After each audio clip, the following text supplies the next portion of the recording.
don't know why I typed that in. That's not going to get me where I want to go. Guess we'll go here. Achille. Achille. We're not going to watch this whole thing. I haven't watched it yet, though. It's a day old. We can watch it. We could watch it. Hi. Pause. Pause. Pause.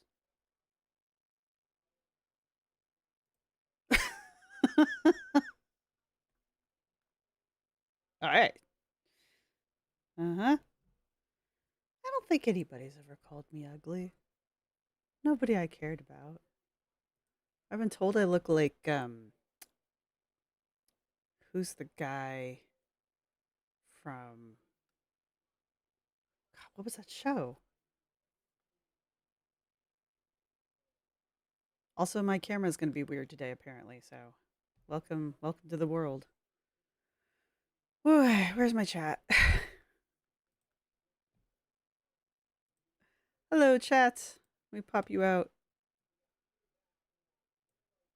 What was that show? You guys have no idea what I'm talking about, so sorry. King of the Hill. I looked like the dude in the wife beater from King of the Hill, which I am doing myself no favors wearing a wife beater. Theoretically, you should be able to hear me this time. All right. Glasses. Today we need glasses. Today is a glasses day.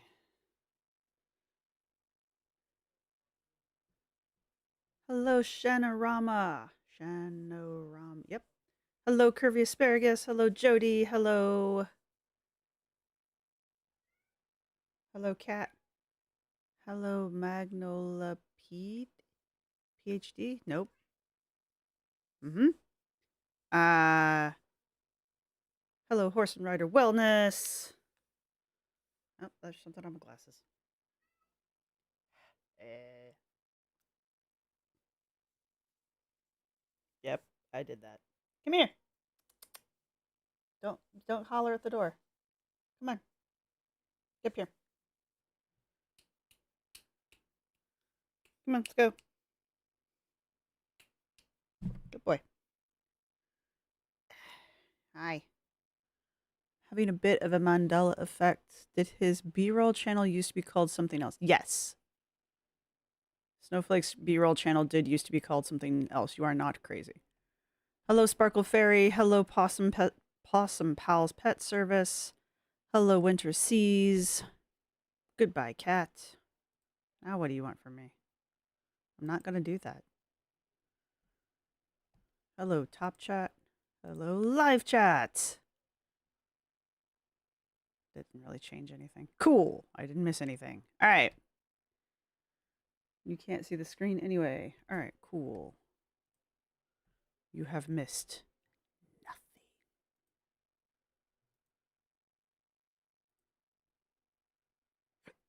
Didn't we already do this video?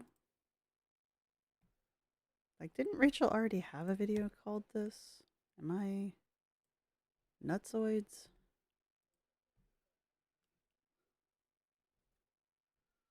Am I crazy? Hello, it's Watsa. I got a new hat. I was kind of hoping it would get here before Comic Con, but it did not. So, hello, Bad Banana Wizard. That's fun. I like that.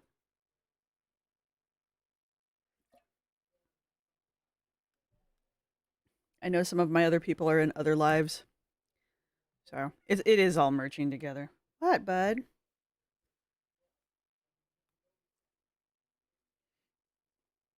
My partner is on a conference call, so of course my cat needs to be in the office with my partner, who is on the conference call right now. Hello, Miss Patterson. Hello, Carolyn Krocklick. Thank you. I haven't decorated this one yet. I got 3 new ones. I got this one, I got an orange one, and I got kind of a sagey green one. Yeah, it's gold like an egg yolk. It's very fall. So now I've got this one, the kind of crimson one, which is all decked out. So I have an excuse to go buy more fall Halloweeny decorations to put on my witchy hat, so I have multiple witchy hats. Hello, Cat Whisperer. Lurk away. Lurk away. I'm cleaning my nails because I'm also going to be sticking on some new nails I just bought. They look pretty. Needed some good fall nails. But I promised you, whatever this was, Amberlynn Reed wanted to get to her actual live, not just... Hello, welcome back. Today I'm Nope. Not just the Rachel's reaction to it. There we go. And if I don't move this, I'm going to try to drink it. Rubbing alcohol. That's how you go blind. Sin and Sass is watching. I was like, how is she live? I have been told through the grapevine that she crashed out hard the other day. If you guys don't know, I was at Comic-Con from Thursday until, well, yesterday, kind of, sort of, because I got back yesterday. I kind of recouped. A random bit of news. I got 26 chicken eggs in the incubator. Ooh, cool. You're going to have baby chickies. Well, I hope they all make it. I know they're kind of tricky. You going to come up or you going to be a total butthead? Going to be a butthead. Okay, check. Hello, Strawberry Cow. I did my nails and settling in to enjoy this. Excellent. Hello. I think I already said hi, Sparkle Fairy, but in case I didn't, hello again. So, all right, which one? I don't really want to watch all of this. I don't really want to watch all of this. So maybe we will end up watching Rachel's recap because it's only 46 minutes. Hello, Allie. Thank you for deciding to show up. Because you're the best mod, Allie, that's why. My other moderator, my other mods want me to do things on the days that are best for them. Whatever. Okay. My other mods are busy in other people's lives. So there's a light. Anyway, all right, so let's see. I watched Girl Boss on my own. Her eye makeup is going crazy. Is that me? Okay, so boy, she was busy. She was busy.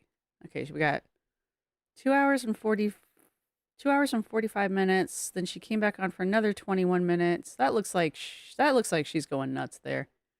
Then she came on for another 64 minutes, or sorry, 46 minutes, and then she came on for another 53 minutes. So let's play the rounding game. Got an hour. So there's 1, 2, 4, 4.5 hours. 4.5 hours. It's going to be a cool effect every now and then. I don't know why my camera's doing that. As soon as I can figure out why it's doing that, I will be a much happier camper. But until I figure that out, we're all just going to have to suffer together.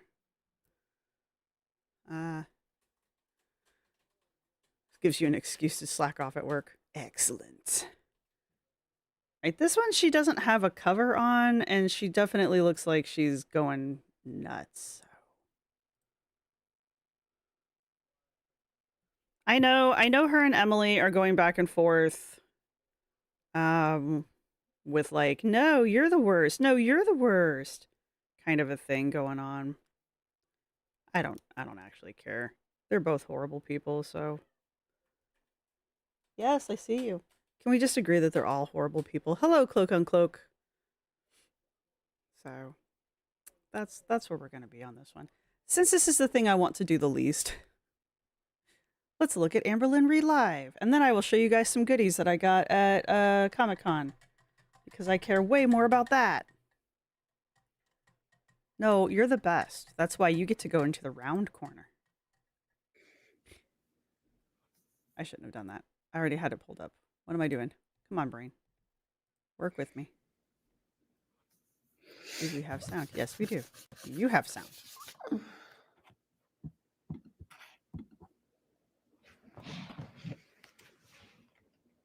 That is a hideous phone case. You should feel ashamed. This is definitely making grading tests more tolerable. Excellent. What tests are you grading? I'm just curious now that you mentioned it. Whose whose grades are we jeopardizing? After all this, they got back. Thank you, Teddy Pig. No, this is okay. Well, all right. This is yeah, yeah. You're right. You're right.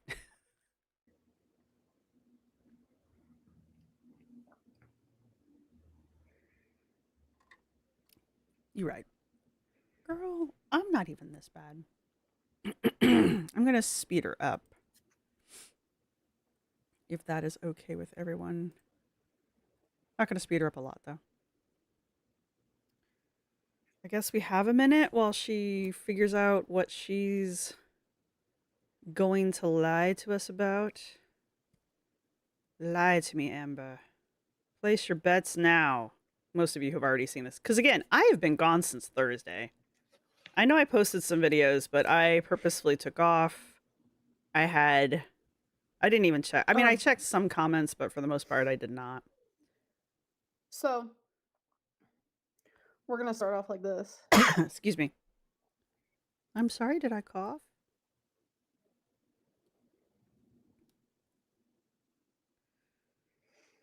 It would be so easy for her to avoid She all texted of me this. one time saying, "You said you didn't want to be with me." And then I listed off a bunch of things that she does to me. Comparing me to Colleen, calling me an evil bitch, a fake bitch, threatening me over and over, telling me you hate me. I'm going to assume something led up to this. It would be so easy for her to avoid all of this if she just made vlog and ignored the reaction channels. She's feeding the fire going live. Yeah, exactly.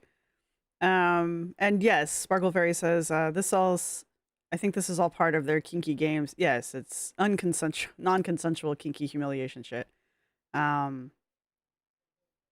Gigi Stuffy?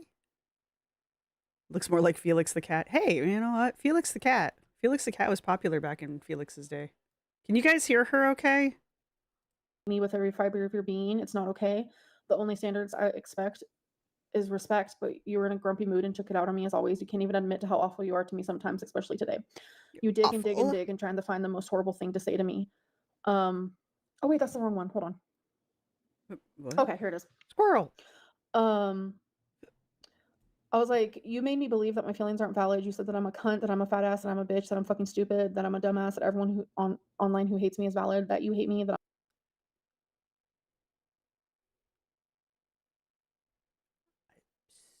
I'm an awful person, etc. The list can go on.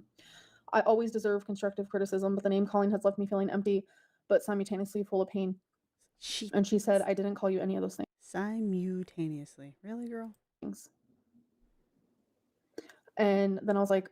are you joking? And she was like, when you were at your worst in Wisconsin, I did. Why are you bringing it up now? Like, just literally lying. So I'm going to show you the text messages of her doing it in a second here. Oh, what? Boomerlin. Boomerlin, you make me look like 21st century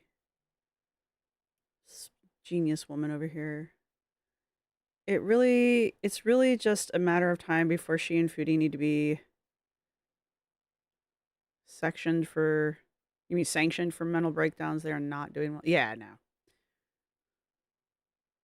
Remember the doctor, don't F with cats. Yeah, well, unfortunately, Amber has kind of gotten away with hers. She didn't get run out of a country. What Allie say? They need to block each other. Yeah, right? Oh my God. God.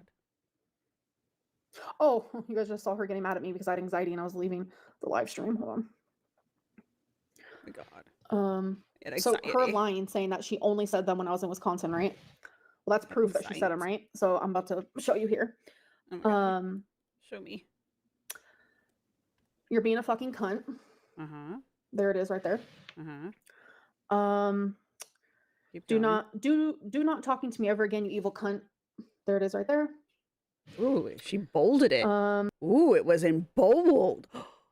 you wake me up out of dead sleep when I'm sick to being a fucking cunt to me, which I wasn't, but there it is. Why? Oh, she must have searched. Okay, never mind. Not nearly as cool as I thought it was. Never mind. Dang it. I thought it was like Emily really wanted to drive that word home, so she was like bolding it every time she typed it out to Amber, but no, Amber just did like a word search for it, and so every time it's popped up, it's highlighted. Dang it, Amber. It was way cooler when I thought it was the other way around. And somebody's texting me. What do you want? Best be important. I am live. It's no. It's just my pharmacy telling me I should go get my meds. Not me calling Alexis a cunt. Okay. Let's do what other word should I type in? Oops, shit. Let's type in I bitch. hate that. Hey, look, I got it to stop. It's okay when she does it to Alexis. I mean, I'm sure they were maybe they were joking. I don't know. Hey, Tessa Smithers. It's really just okay. Hang on. There's never going to be justice for Rarity, Teddy Pigs, unfortunately.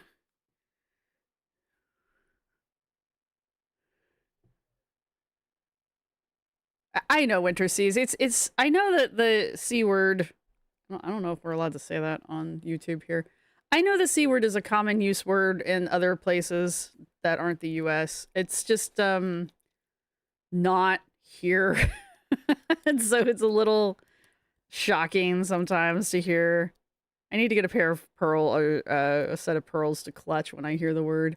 Hello, Susan Butler. Haven't seen you in a minute. Amber is hard not to show. She orchestrated this whole humiliation thing. Call me a yeah.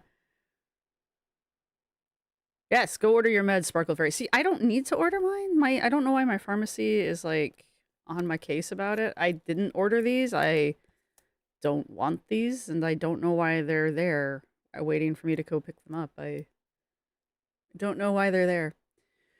It's a Watsa. Why does Amber think we're shocked that Emily calls people wretched names? We know she calls people wretched names because when they start speaking, Amber start calling people wretched. Well, I mean, Amber calls people wretched names, so you know.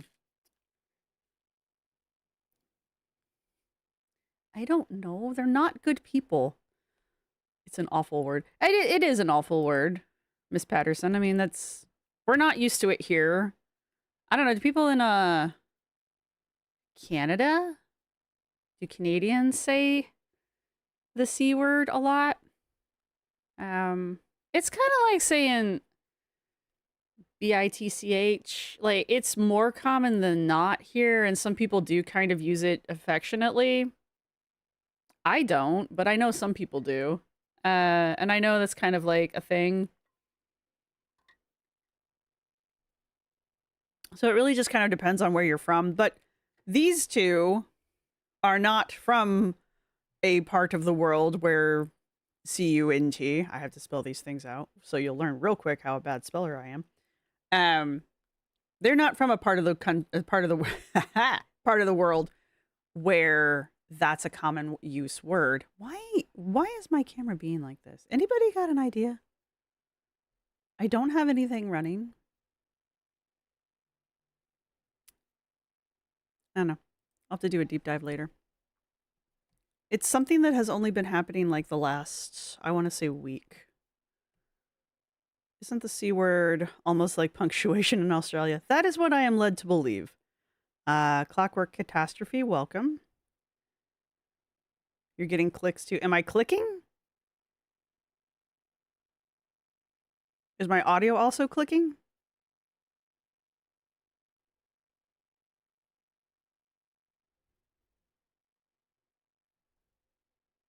So my video's skipping and my audio's clicking. Okay, great.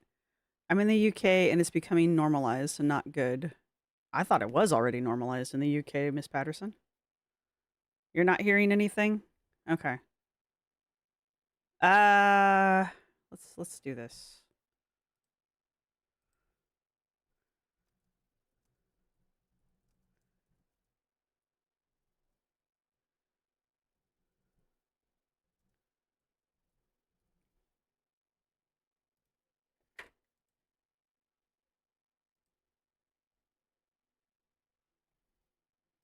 we'll let that run for a minute.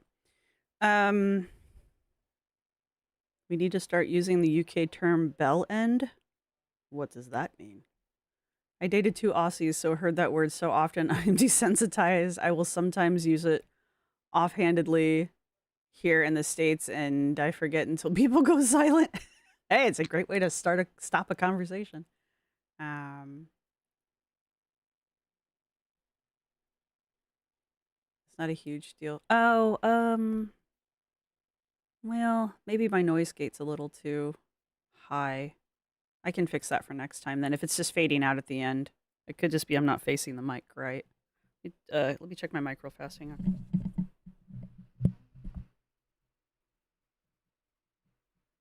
Yeah, no, I got it set up right. Hang on. Now I've probably screwed it all up because I touched it. But refreshing the stream helped. Cool. All right, cool. We good. Well, some of you are hearing clicking because it's only 76% now. So I guess if you are hearing clicking, try refreshing the stream, and I will look into it for next time. Anyway, what were we talking about? Oh yeah, Amber. Amber's a terrible person. Okay, let's see. Damn, my friend says bitch for everything. Okay. That just made it even more dramatic.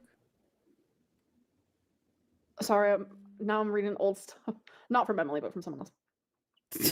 Squirrel. All right. Okay, this was crazy. This was June 28th, 2025. I know you're cheating on me, bitch. Like, just going crazy on me. And I was like, what are you talking? So, I was in Scar Letters live, and Scar had the screenshots that she got from somebody off of Twitter that she was reading that apparently came off this. And Scar was trying to read them. I actually thought it was kind of a cute idea. Somebody suggested a dramatic reading of these. I might actually do it just for shits and giggles because it sounded funny. But hey, Susan, thank you. Thank you for the memberships. Winter Seas, Emily Elizabeth. Hey, Scar. Haha, I was just talking about you. It's Complicated IDK and Carl Benjamin. Welcome to the membership. Mwahaha. You get little icons next to your name now. Ooh. So.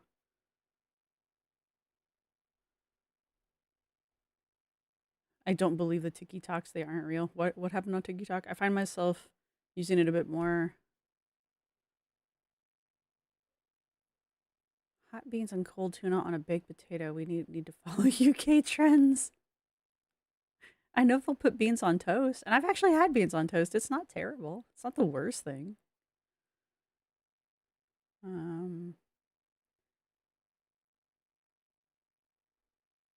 Bell end is an amazing expression. I'm too shy to explain it. Well, now I have to go look it up. Bell end. Explanation.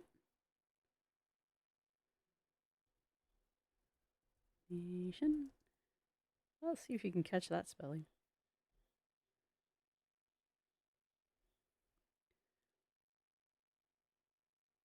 Oh, all right. That makes sense.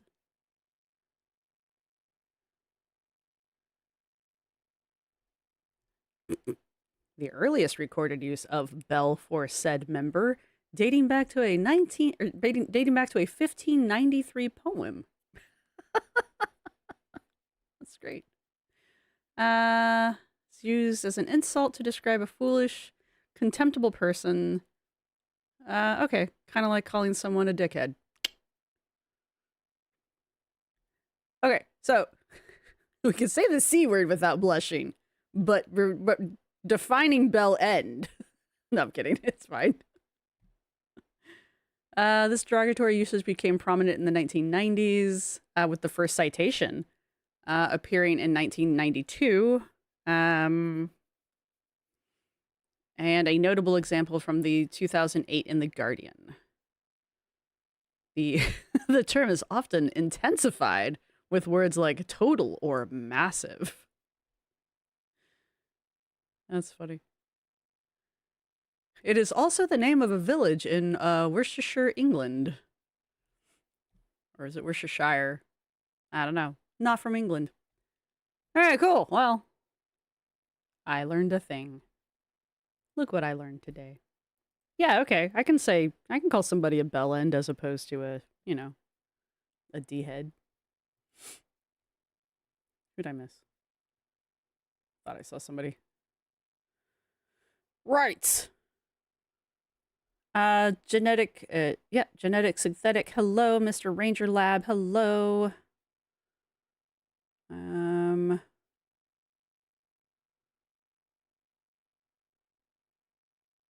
Oh, yeah, I don't have I enjoyed K-pop Demon Hunters? I have watched K-pop Demon Hunters exactly once.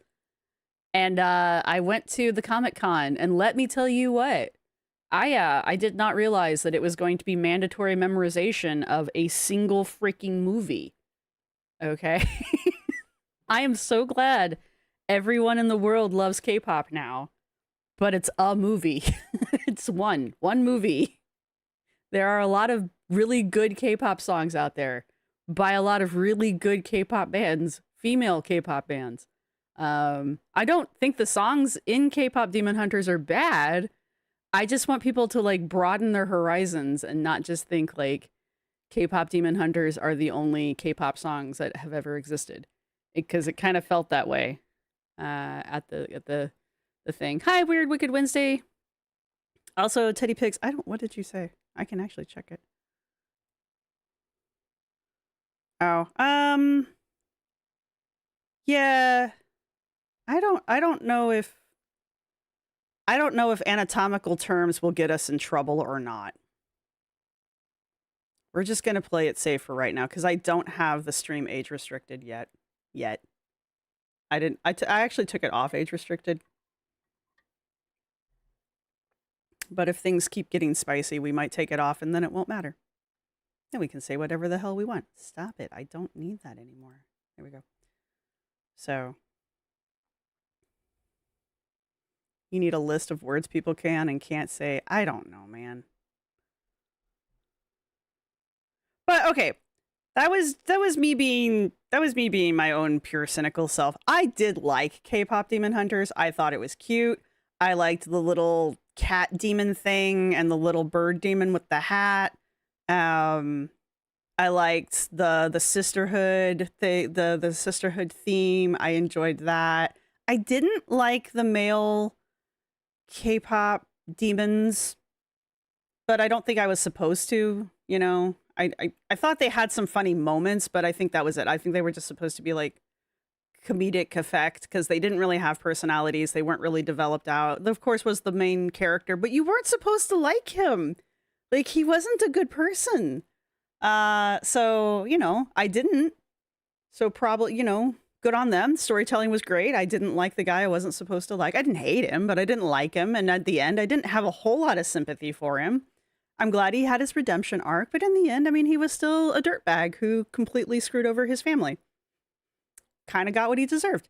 But yeah, no, I liked the story. I liked the whole theme of it.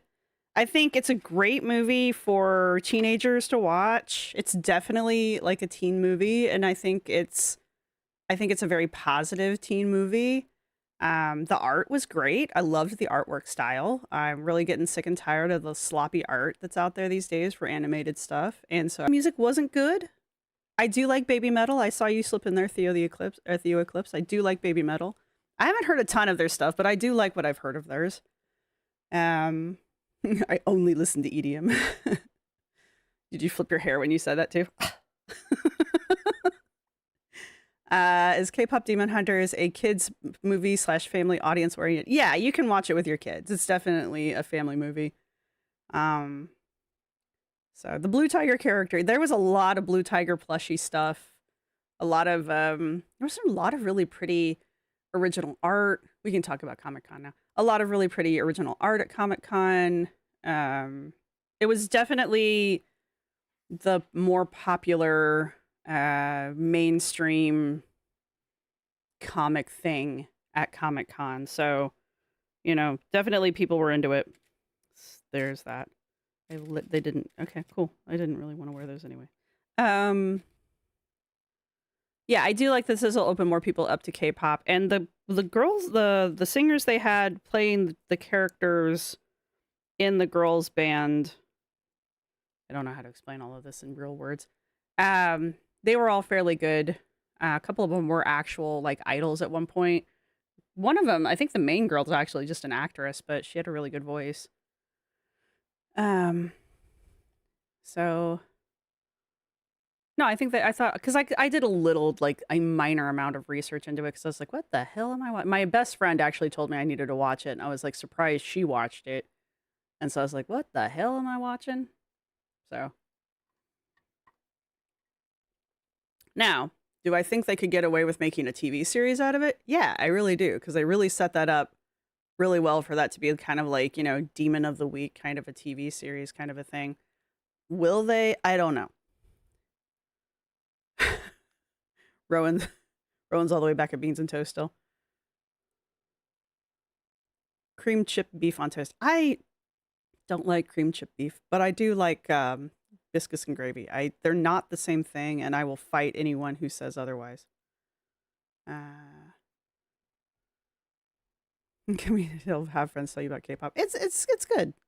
K-pop's not bad music. It's very corporate though. If you don't like corporate rock, I don't know what to tell you. It is the pinnacle of corporate rock. K-pop would not exist were it not for corporations. So, but there's a lot of good K-pop out there. Like to ruin media because they like it a little too much. Yeah, fandoms can have a habit. So this is why I don't get involved in fandoms ever. There's like one, two. I'll say there were two major fandoms that I became involved in, like actually interacted with human beings as part of it. And when both of those fandoms started to kind of like go wonky, I backed out slowly. But before that, they were really great fandoms. I met two of my better friends, I met them through the fandom. We've been talking with each other for like fucking ever at this point. So, I met them through fandom. So it's a good, healthy place to be. You just got to keep an eye on it and make sure you're out before it goes sour, because it will. Biscuits and sausage gravy, ick, yeah. I had to explain what white gravy was to somebody, and the more I explained it, the less I was like, why do I eat this? But you know what? I don't care. You have a friend who vends at Comic Cons? Oh, what kind of stuff do they do, Allie? You should have told me that. I would have dug their stuff up. I would have went and said, hey, I know a person who knows you. Beans on toast are beans on toast. They are delicious. Yeah. Shit on a shingle. Yep, that's what my grandmother used to call it. Shit on a shingle. I didn't like it. It's too salty. Anyway, back to Amber having a meltdown. Talking about. Okay, what's here, hold on, let me chipped show it to you. beef? So she does this thing where she'll lie about getting proof. She does this thing where she'll lie about people sending her proof of stuff. And then she'll like hound me and like make me try to admit to something that isn't true. Like it is actual torture, you guys. And this one lasted a good week. Actual torture. Okay. So saying things like, how am I being awful by confronting on you and catching you in a lie? Sorry you got caught. Telling me that I am cheating on her. Even though I like wasn't, and just hounding me for literally weeks. Okay. It was genuinely scary. Break up. Quit talking to each other. Yeah, chipped beef is rehydrated beef slices. They're hard to explain, and they are truly terrible. But you will eat them if you're hungry, you will eat them. They were a thing that was created during the last World War. A lot of food was created during the last World War, and it was all terrible. And we still eat it today. Spam, you're welcome. What is this? Beautiful Prince Disorder. Yeah, my fandom as well, you know. Yeah, well, yeah, I mean, yeah. They do San Diego every year. Well, if they ever make it to this side, let me know who they are. Because I'm gonna go back. I'm gonna go back. It was really good. It was really nice. San Diego Comic Con is one of the few things. You know what? The New York Comic Con, I've been to a lot of Comic Cons in my life. No, hang on. I've been to a lot of conventions in my life. Fan conventions. And New York Comic Con was clean. It was organized. The people who were there were friendly. It was the first time I've gone to a convention and no one grabbed my ass. I'm too old for ass grabbing, which is also fine, but like no one tried to like grope me in the crowd. That was fabulous. The facilities were easy to get around. There was signage everywhere. There were people there to help you get around. The badge process was kind of idiot proof, which was amazing that was just amazing. So it was probably one of the best organized and put together geek conventions I've ever been to. So I will definitely go back. I'm sure somewhere somebody's had an absolute just like horrible time at the New York Comic Con because I'm just statistically that's got to be. But for me, it was probably one of the better conventions I've ever gone to. And since I haven't been to a convention in like 5 years, like that was nice. The truly the only thing that really put me off at the Comic Con didn't actually have to do with the Comic Con. It had to do with New York City. And that was one of the days we were walking out to go get lunch because we didn't eat at the convention center. We would leave to go eat. And there was a SWAT van of, I want to say 4 to 6 SWAT officers, like literal SWAT, New York SWAT officers in like full flak with whatever those rifles are they carry pointed down at the ground. Like they were there fully armed, standing outside of the convention center. And I'm just like, why? Why are you here? Who called SWAT on the fucking Comic Con? You guys, there's nerds here. Quick, come armed. So that was like the only thing that really put me off about everything, but that's more New York City than it is the Comic Con. So, what are we doing? It is feeding time for the zoo. So, let's talk about potted meats. Yes, let's not. I've never been to C2E2 either.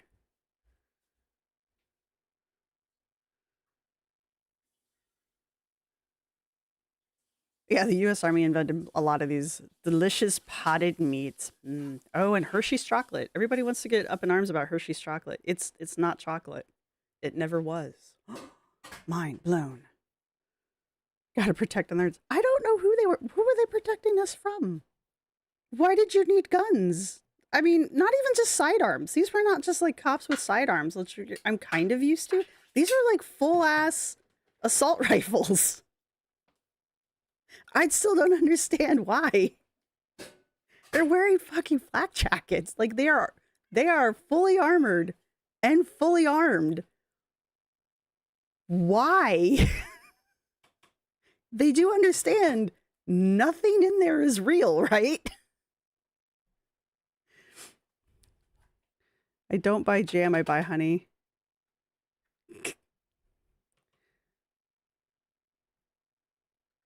Well, I mean, Hershey's chocolate's not chocolate, so. Ha It is basically brown wax in foil. Yes, you are correct, Teddy Pig. It's better than some. There are some chocolate products that are even more like wax. I don't know, Allie. I've never been to a convention where there were, but you know, I've really only been to like Midwest conventions, so maybe that's the difference. I mean, you show up armed to a Midwest convention, and probably half of those people are actually armed as well. In New York, you can't carry a gun unless you're the cops, so you know, their chances of getting shot were actually fairly low. I don't know. Hey, Woma. It's just that. Again, had nothing to do with the actual convention. That was the city of New York. I mean, who doesn't use slave labor, Allie, though? Oh, you didn't know that about chocolate, Hershey's chocolate? Yeah, it's if you look on the back of a Hershey's chocolate anything, it'll tell you it's a chocolate product, not chocolate. So, because legally it's not chocolate. Mwahaha. But it was created during the last World War because of the possibility of a chocolate shortage. But it was so that we could all eat something that reminded us of chocolate. And now we still have it.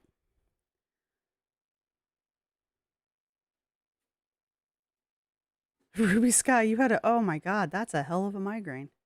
Damn. Well, I'm glad you're feeling better. It's all water weight. It'll come back.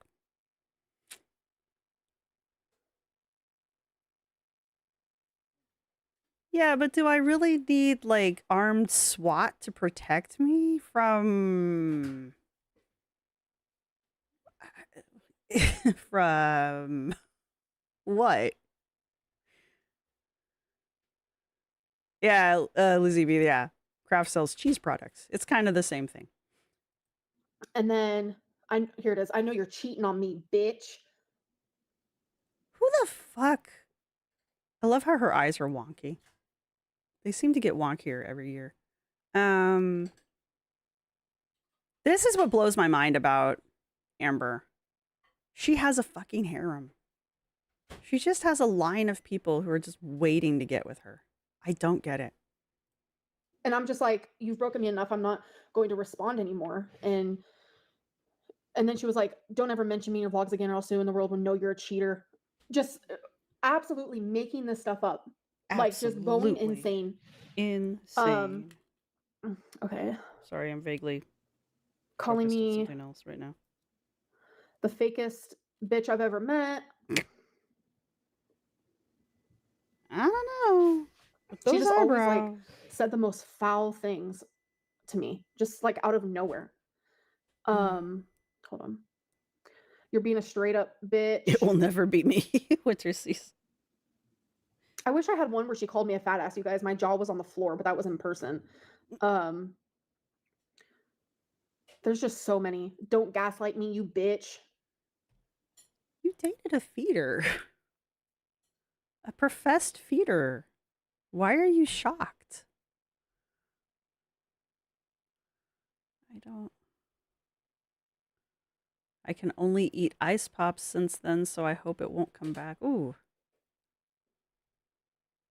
And I hope your migraine gets better, Ruby. That sucks. I'm very fortunate. I don't tend to get cluster migraines that frequently. So I think the longest I've had one was like 3 days. And it was just agony. It was just like, please cut my head open and remove my brain. How does ALR know it was made up? Could have been something? May a love like this never find me. Yeah. Shanorama, let's not make sense. Blocking people makes too much sense. And I'm like, don't call me names. Like, what is wrong with you? Wait, where is it? Yeah. Sorry. It's like listening to And I'm like, you're teenagers breaking fight. my heart, and it's just like continuous. Like constantly blaming me of cheating when I never cheated. Like it was like this weird thing. Oh, and then her calling me dumb, a psychotic, vindictive bitch. Like, and then that's me telling her, like, you treat me like garbage. Like I'm done. Like I was constantly breaking up with her, and then it never stuck. And then yet you were still dating. Tater tots were created in the late 50s to use up scraps of potatoes left over from Marida's frozen french fries. Tater tots. You know, I love a good tater tot. I have a real hard time turning down tots.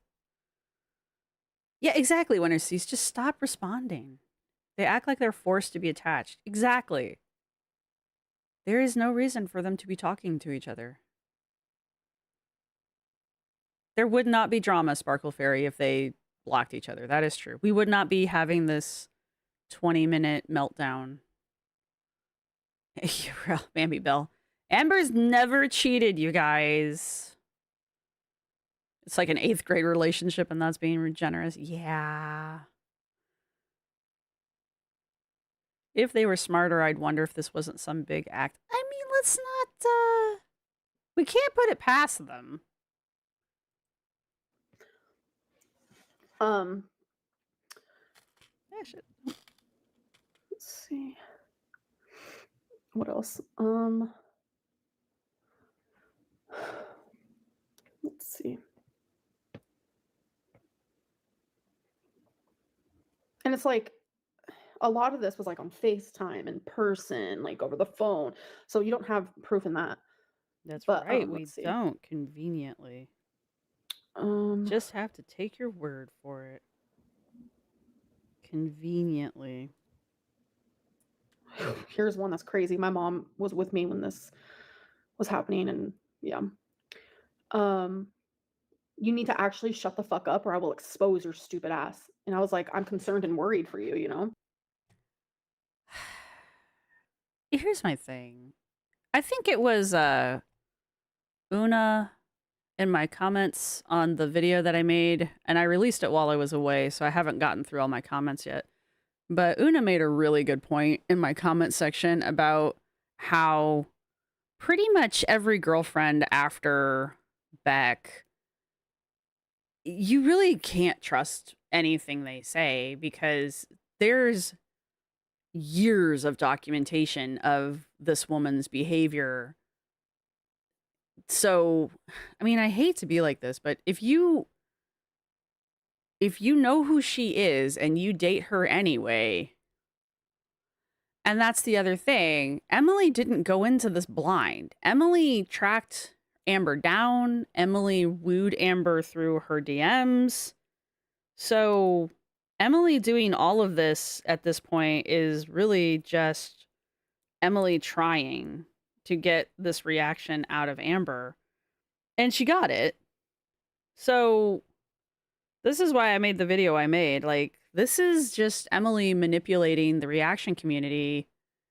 And I mean, it doesn't take a lot to set Amber off. I don't care if she's on Xanax or whatever the fuck she's on.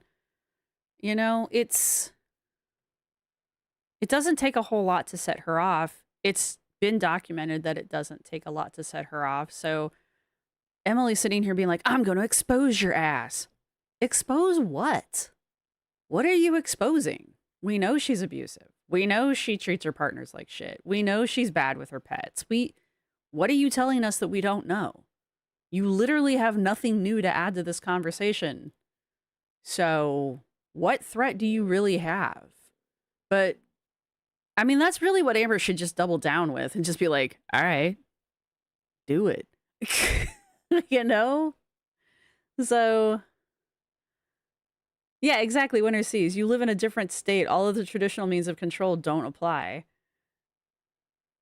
Yeah, exactly. Her mom was with her. Well, ah.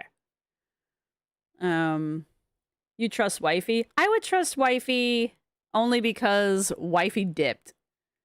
Wifey was like, fuck this, I'm out. Here, I tell you guys not to say things in the chat, and I'm over here potty mouth all over the damn place. I don't know how old the child is, but I don't believe that. Well, okay, I don't know. Kids these days are on the internet when they're like 2, so I don't know.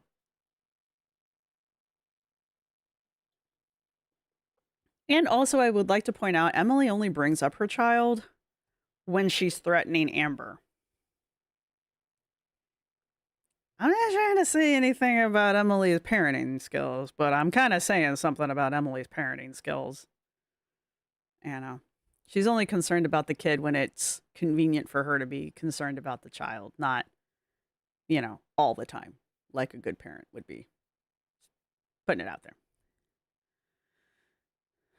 Amber can't do that. She's too delusional about herself to accept she's trash.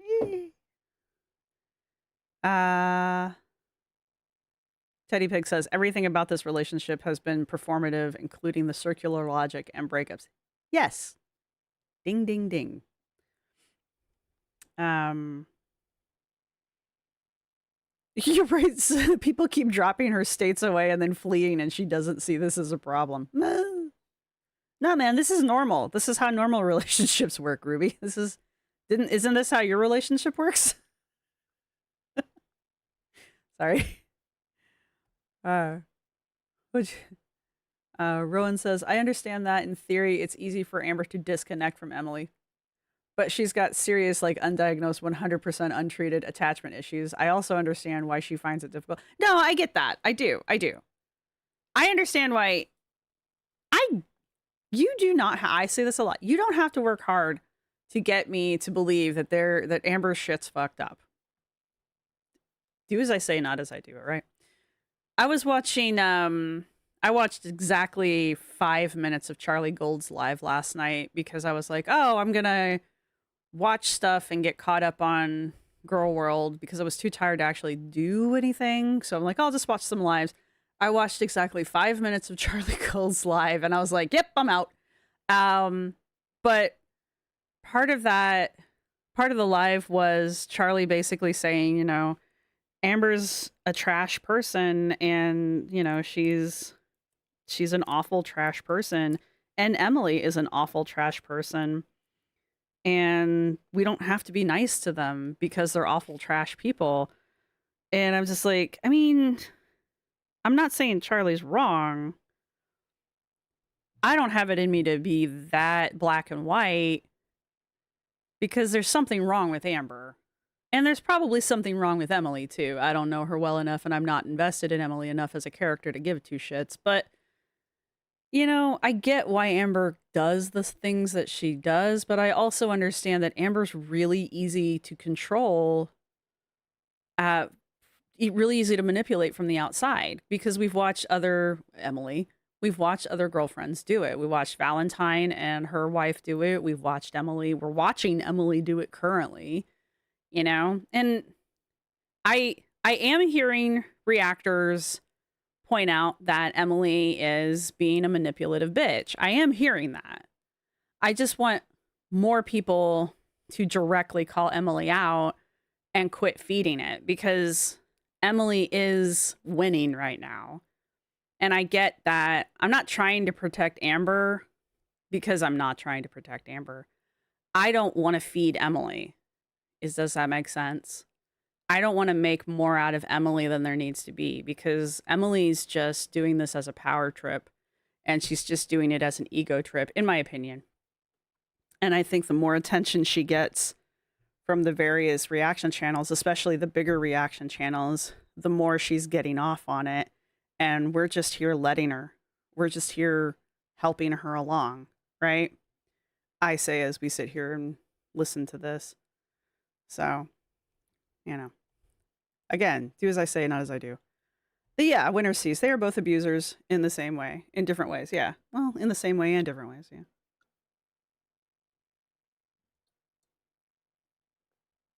Yeah. And Allie makes some great points about this whole thing. Emily wanted a famous fat person. Right. Because as soon as they broke up, Emily was immediately in the DMs of other fat influencers. And,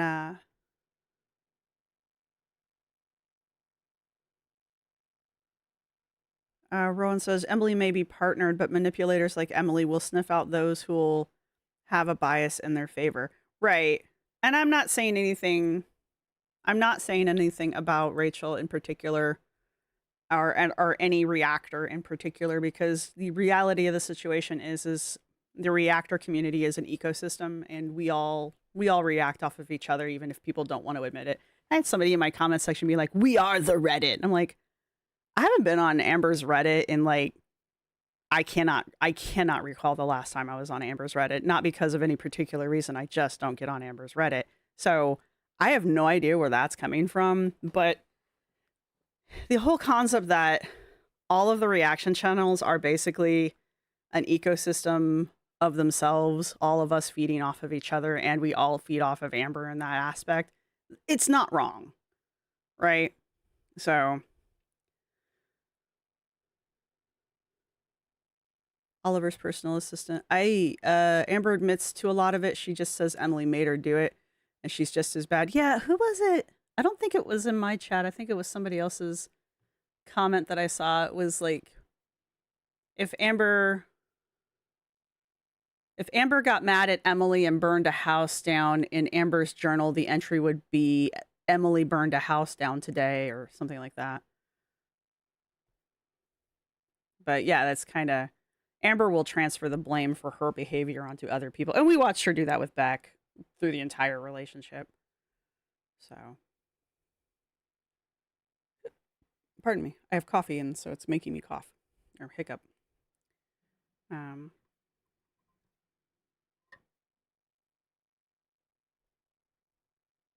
yeah, and as far as like Emily's whole relationship with her daughter, I don't know. I know she doesn't have custody, and that's it. I don't know why she doesn't have custody, and I don't really care. But if y'all want to talk about it, that's fine because it's probably public knowledge, and again, don't really care. They all have their own favorite methods of abuse: financial, physical, mental, neglect. Um, yeah, no, I mean, all of the girls have their own little ways of doing things. I think the only one of them that I think that's why I don't mind Anna. I know some people like really hate Anna, and I was just like, she's ridiculous. Like, she's absolutely ridiculous. But dude, I'd rather do Anna any day of the week. If she did message Anna now, Anna could successfully throw her. Anna would not go for something like Emily, though. Because the first time Emily said anything negative to Anna, she would drop her like a hot potato. Assuming Anna was even into that kind of a. Anna doesn't swing that way. I don't think.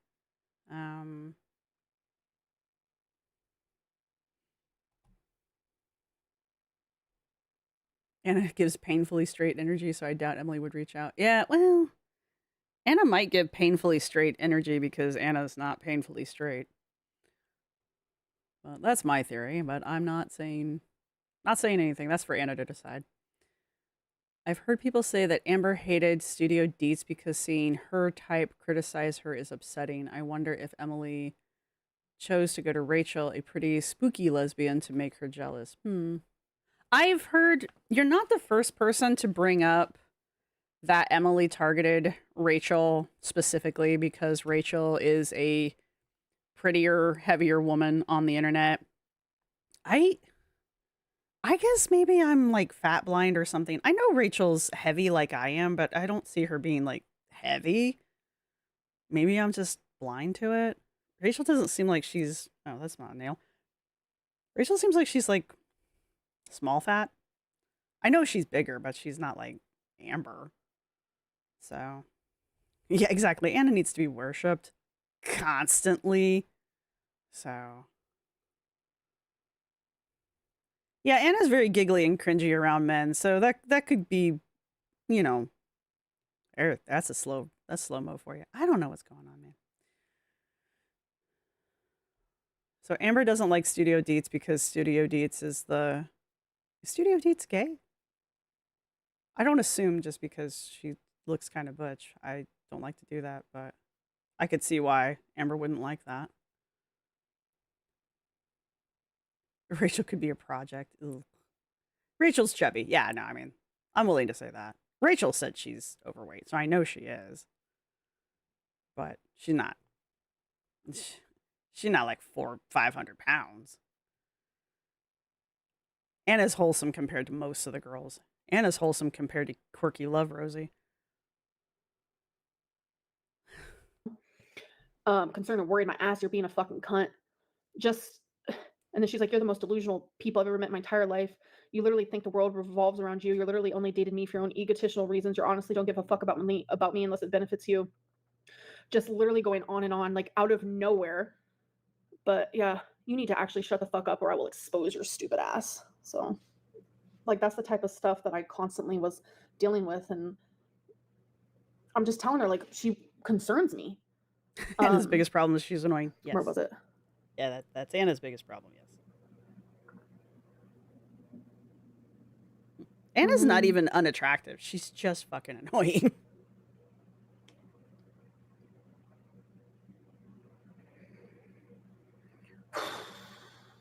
I hate looking back at this stuff. Well, then why do you have it? And sometimes, like, verbal abuse is not even about, like, the curse words that they say to you, you know?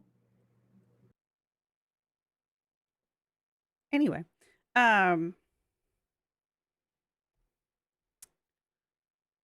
Emily drip fed Snowflake to make him delete the videos and then gave everything to Rachel anyway. Here's a couple things. Like, I know I was one of the people that, and I still do call Snowflake out for it.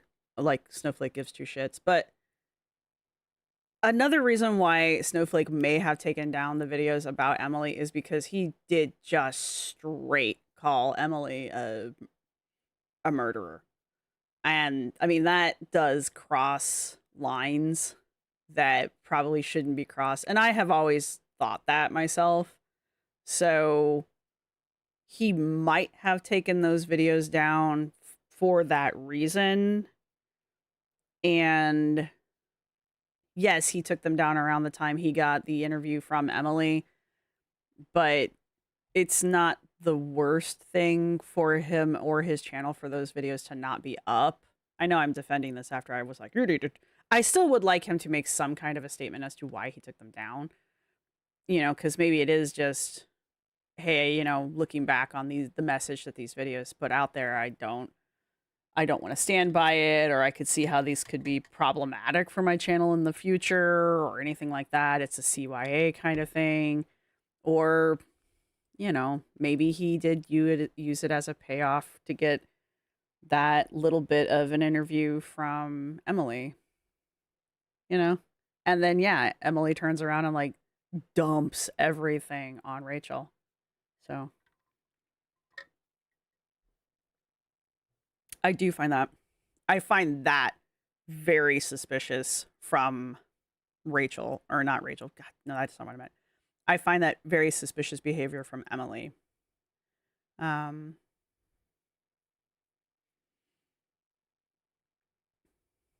Emily's not wrong. Emily,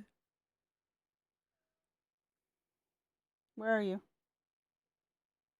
Does anyone else's cat bark? My cat barks. Sounds like a little dog. Hello, techie color.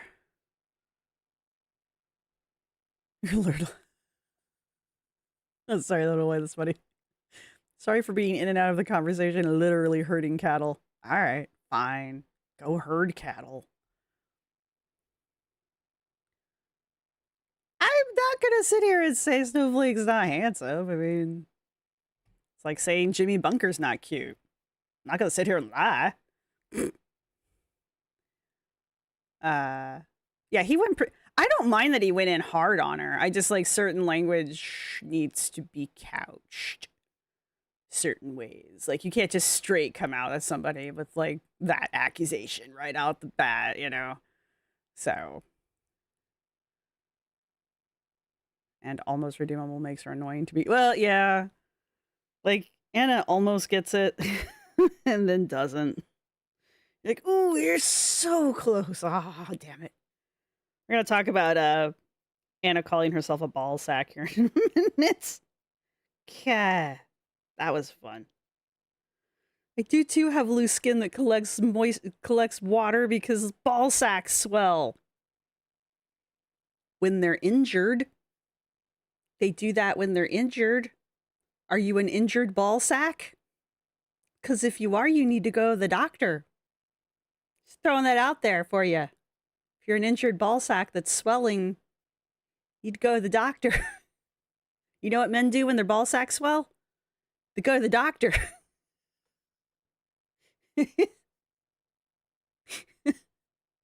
It's not normal, Anna. It's not normal. It's still not normal. Yeah, strawberry cow. She's comparing her loose skin to a ball sack. I'm gonna have to go dig that one up. Actually, what I'm gonna do. we have to interpret things a little bit to get there, but I'm gonna let this play. And while this plays, I'm gonna go to the Reddit that must not be named, and I'm gonna dig that out because I really want to share that with all of you. Enjoy. I just felt like no matter how hard I tried, it was never good. How hard I tried. I am completely so. I was telling her that my mental health was really bad, and she said, "You're so fucking stupid. I fucking can't stand it. You're literally the most shitty person I've ever met." This is your girlfriend, by the way. Why do you want to be with this person?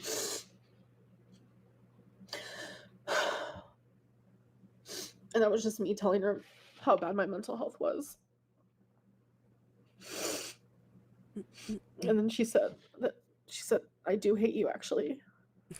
And here's another one. Still dating. You're so fucking stupid. You're so stupid again. Her thinking I'm cheating on her when I'm literally not.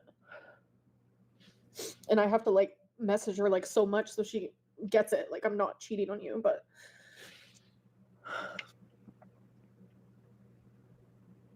and when I would try to apologize, even for something I didn't even know I was apologizing for, like sometimes like I felt like I was just apologizing to like have calm. I just want calm. She would say things like, I don't want your stupid fake ass apologies, and here's more. Where I was like, thanks for threatening me, because that's all she ever does. And she was like, you already did, you moron, which I don't know what she's talking about. And she's like, and I'm like, stop calling me names. And she's like, well, stop being stupid.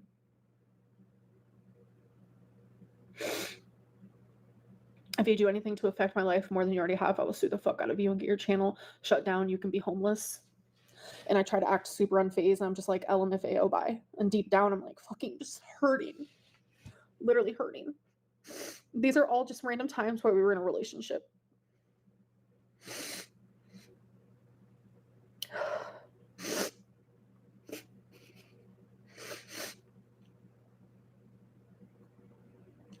I'm looking at things.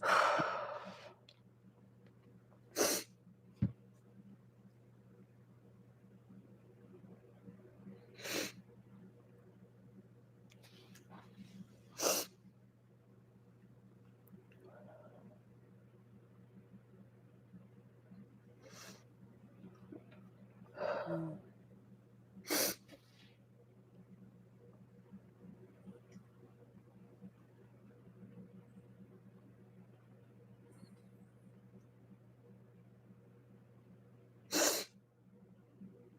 And then here she says, I hate you. You've ruined my life.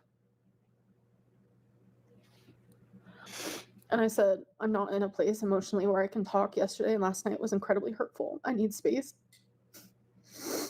And she said, throwing me away like I'm nothing to you.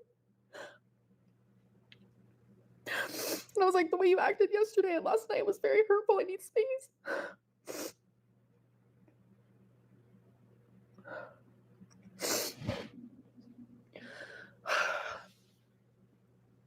She just constantly was so Okay, that's not what I want. mean to me.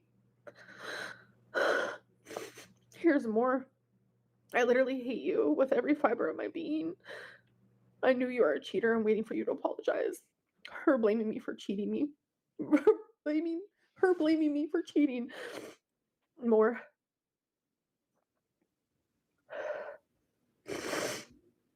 You're nothing like Colleen, and you never will be. She always compared me to Colleen.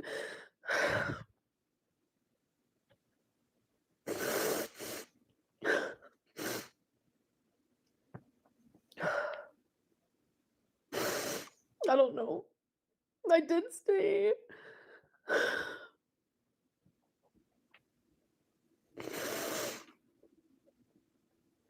Yeah, here it is. That's the one. That's the one I want. I found it. Right. Stop.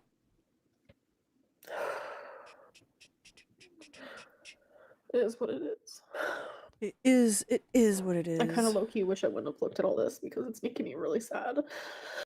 Is that why you're crying? I'm sorry, I faded out there for a second. All right. Everybody look away. You didn't see anything. All right. So I will not tell a lie. I was watching I sure was. Ilona. Shikari Transformations. Again, I was like, oh, I'll dip my toe back in last night.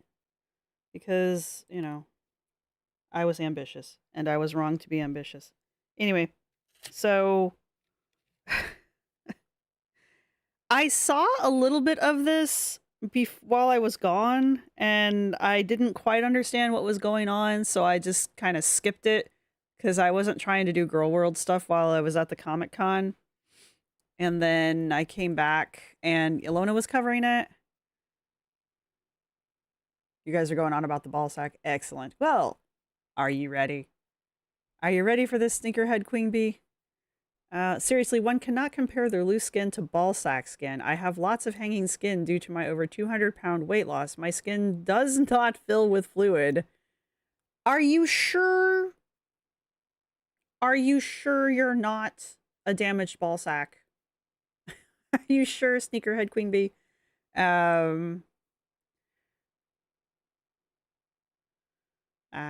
Was this when she was telling us that was the softest lover she? Yeah, Stellar Ray. Yes, that all the crying session was happening while this was the softest love she'd ever had.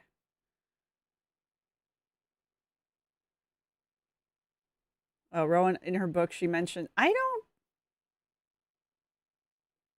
don't remember if she actually mentioned having the relations or if she mentioned having the boyfriend. She definitely hinted at dating before, but I don't remember if she ever went all the way. I don't know if she went the distance, if one will. She's going the distance. She's going for a speed. I don't know why that song's always in my head when I think of that shit. Nails! Done. You pretty? Alright. Let's see. Muscles do swell with water after heavy workouts, and it's called a pump. We're not talking about that. We're not talking about that. No. We're not talking about that. That would have been a hell of a pump. That would have been the pump of a lifetime. But no. All right. Do I have the sound on this? Let's see. That loose skin doesn't fill with water. Okay, good. We do. All right. This is Anna. This was on Anna's stories, which is why we're on the Reddit, because I don't catch Anna's stories, mainly because she blocked me a long time ago, and I'm too lazy to go to another channel to watch. So, is it only when I move suddenly? Does the camera not like it when I'm whatever? I don't give a shit anymore.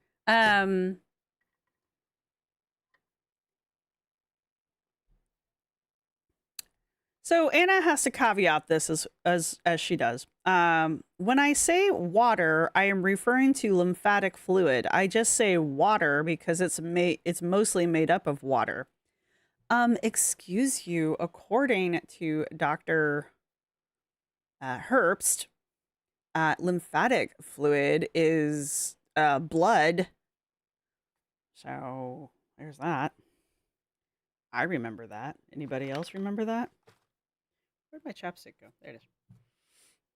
I remember that stupid ass statement. And then you going, there's blood in my arm. And then Dr. Herbst had to walk the statement back because it was a stupid fucking statement. Anyway. Our ex-Mormon asexual delusional queen of cringe. Thank you. They are pretty nails. Do I have a candy corn? No, they're candy corn nails would be cute though.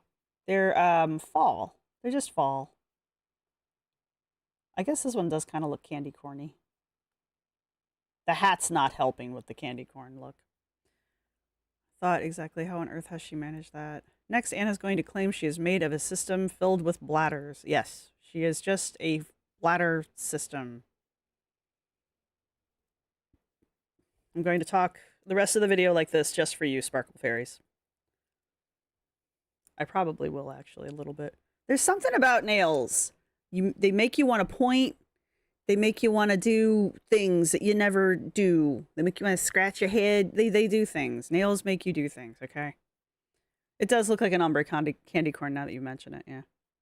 Especially if I put it up next to my hat. All right, anyway. Anna is at her occupational therapist. Right. Getting, I think, a lymphatic massage. Not knocking occupational therapy.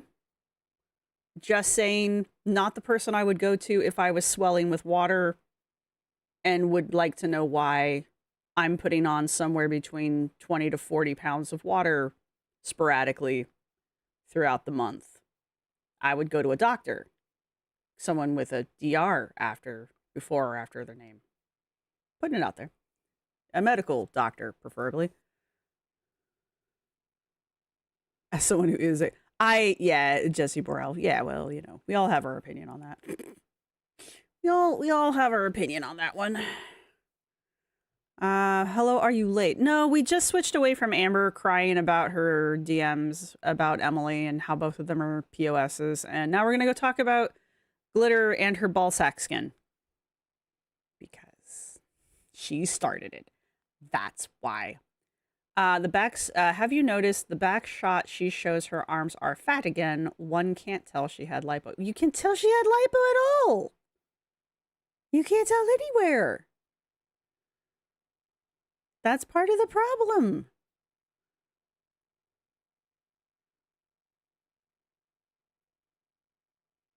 You don't know why it's not showing you as Jessie B anymore? Aw.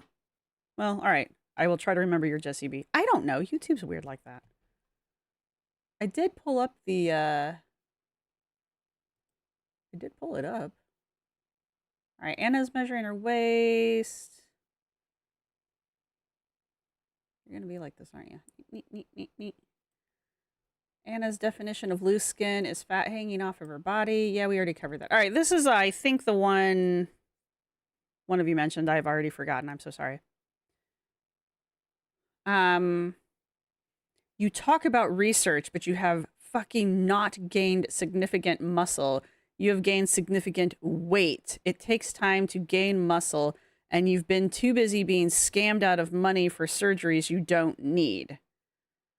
I don't know why she doesn't have a bra on. I don't know what she's trying to prove in this picture. Those shoulders and my hanging loose skin are great examples of weight gain and lack of muscle. They are, Anna. I don't know what shoulders you're talking about. And that's not loose skin, bae. That's fat rolls. This is the excess skin they didn't cut off when they chopped off your arm fat. These are the rolls that you've always had.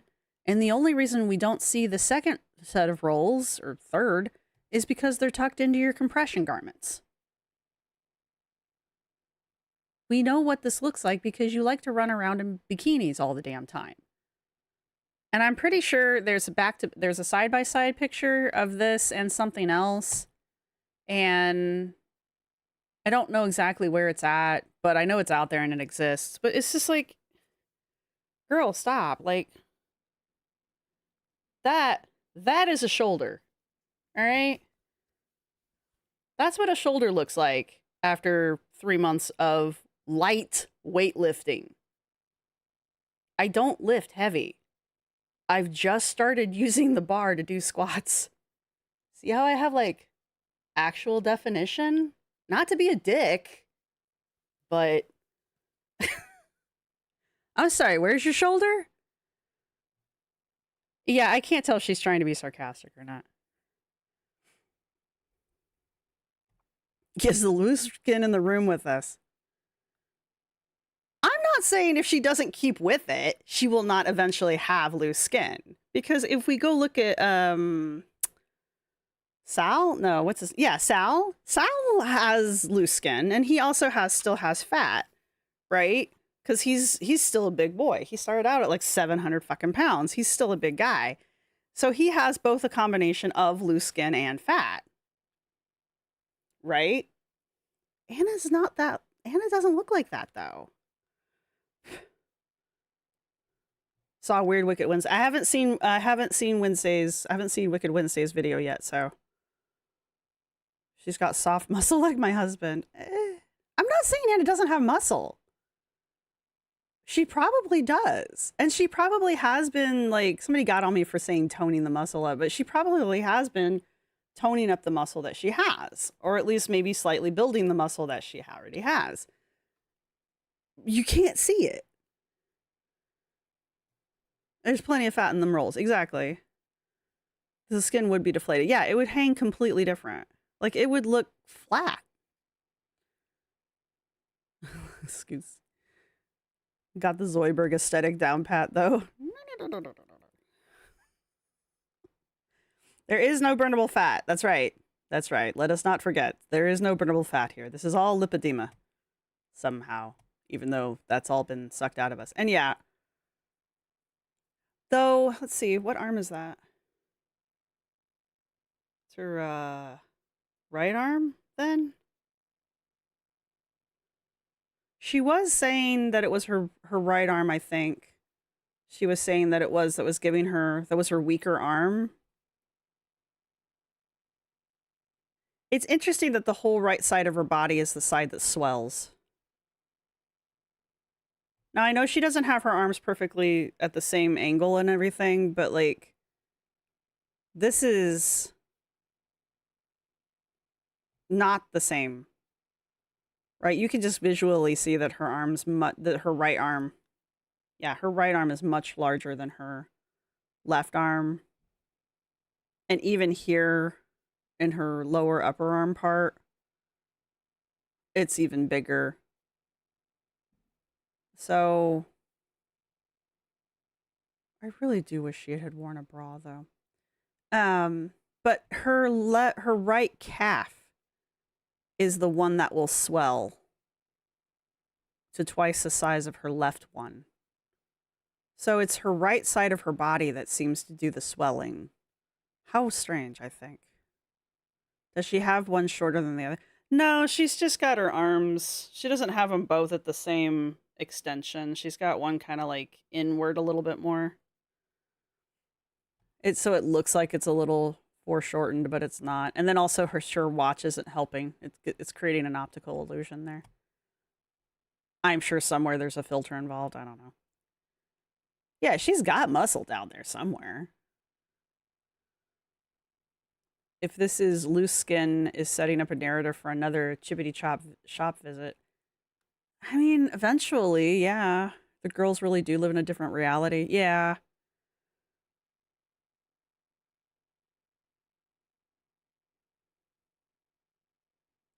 Yeah, okay. Rowan says, when you start losing a lot of weight, the way your fat hangs can look weird for a bit. Speaking from experience, Anna's rolls are not in that weird hanging fat with gradual losing skin stage. Right. She doesn't look like Sal. Right? So she looks like Zoidberg Kid out on sea. No. Why not Zoidberg? Sorry.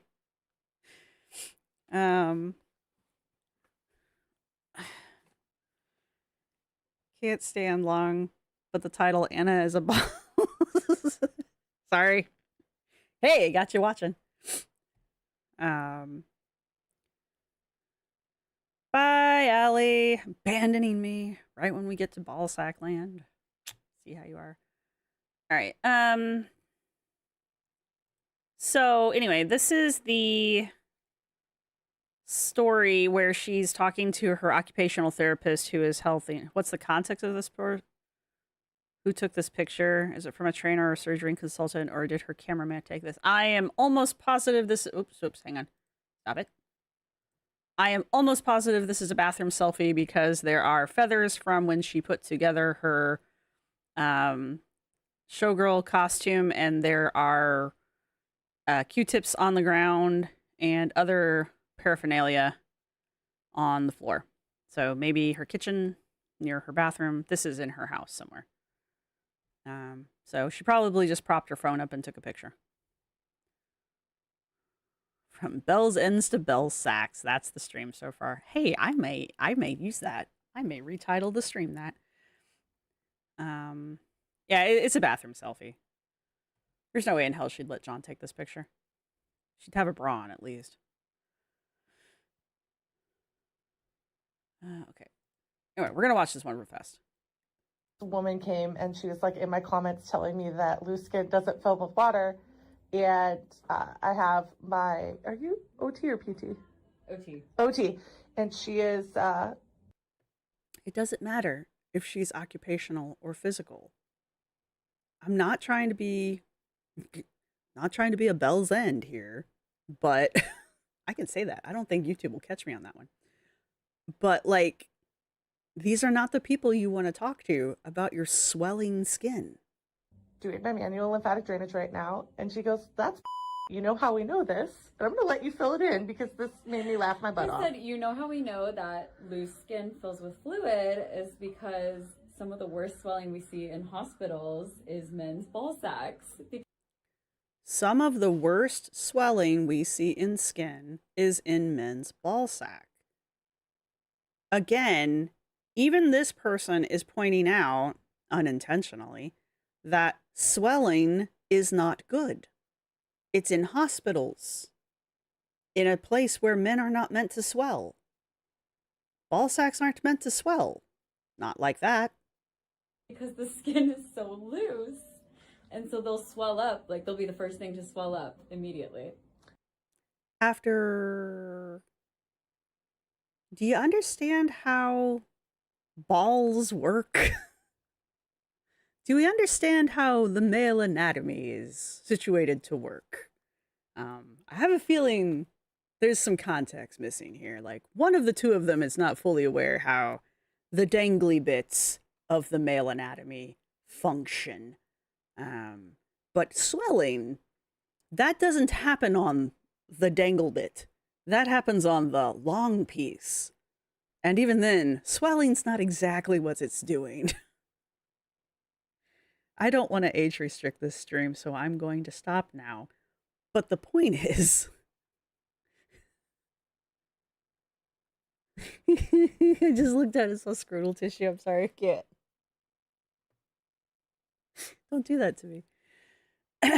She's still wrong. Exactly. And you're still wrong. Yeah.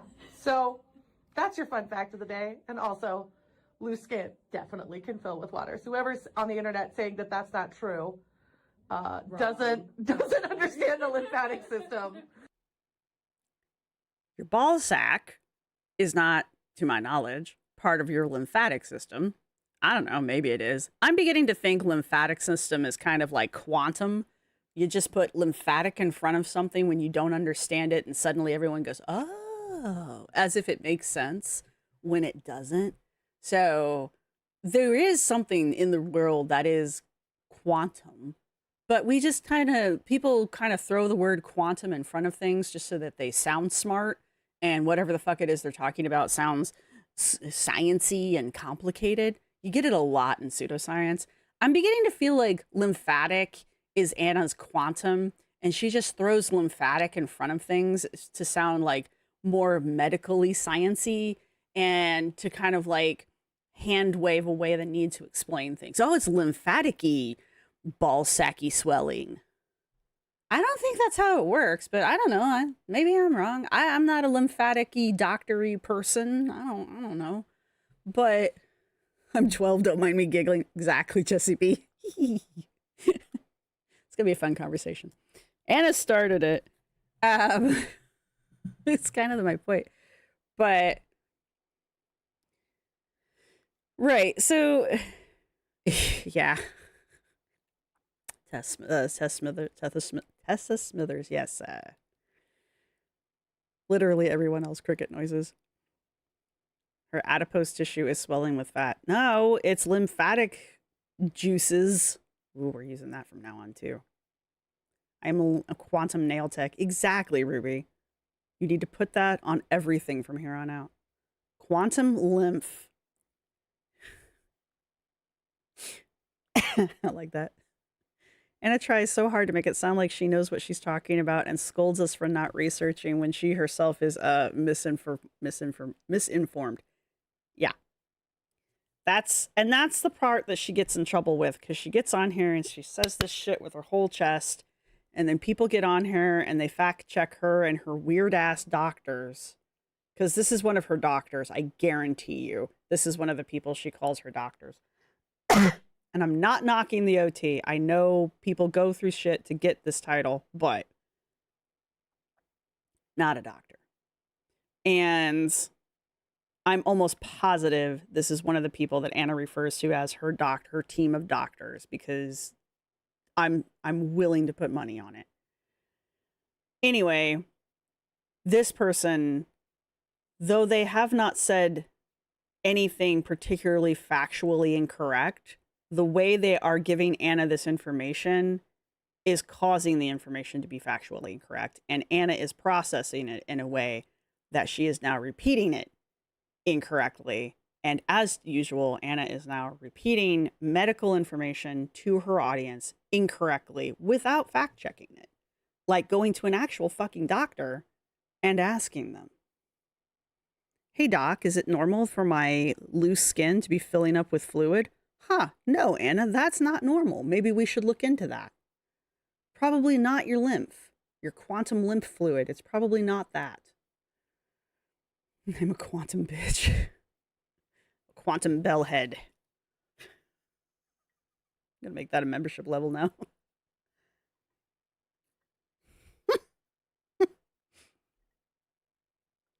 Hollow Technicolor. It's more of an enigma than a black hole, and I don't even know how to say that other word. Well, that's kind of where we're going, the glitter files. It's kind of where we're going. She doesn't do lymphatic massage on the said dangly bits. Do they? I don't know. Hydrocele is a condition of the ball sac. When male babies are born, they have a sac of water around the sac. It should have sealed up. Instead, the sac that has it grows. I know this firsthand. Okay. Is it treatable? Is it bad? Is it... Oh, because your firstborn son has it. Does it hang around? It's obviously not common. Bye. Happy test graded. Happy Tuesday. Anyway, so this is Anna. I guess we should let the last... However. And also, now you know that the first thing to swell up in hospitals is men's ball sacks. Have a nice day. To be fair, we were laughing too, so I can't really go after her for being 12. No, they do not massage balls. Aw. You've now ruined it for everyone. But yeah, so keep in mind, this is the loose skin.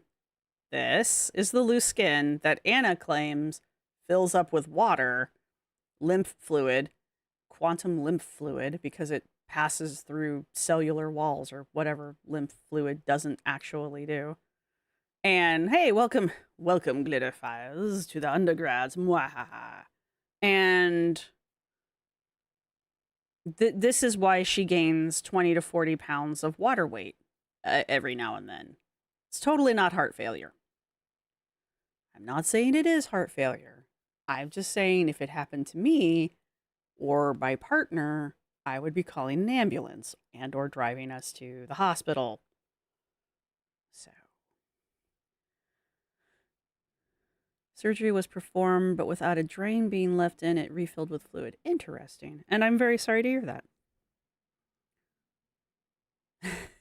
I'm not reading that out loud, but there it is. It is in the comment section.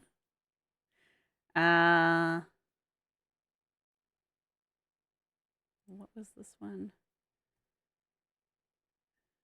This is just Anna being Anna. Insecure men say, "Don't lift too heavy, you're gonna look like a man."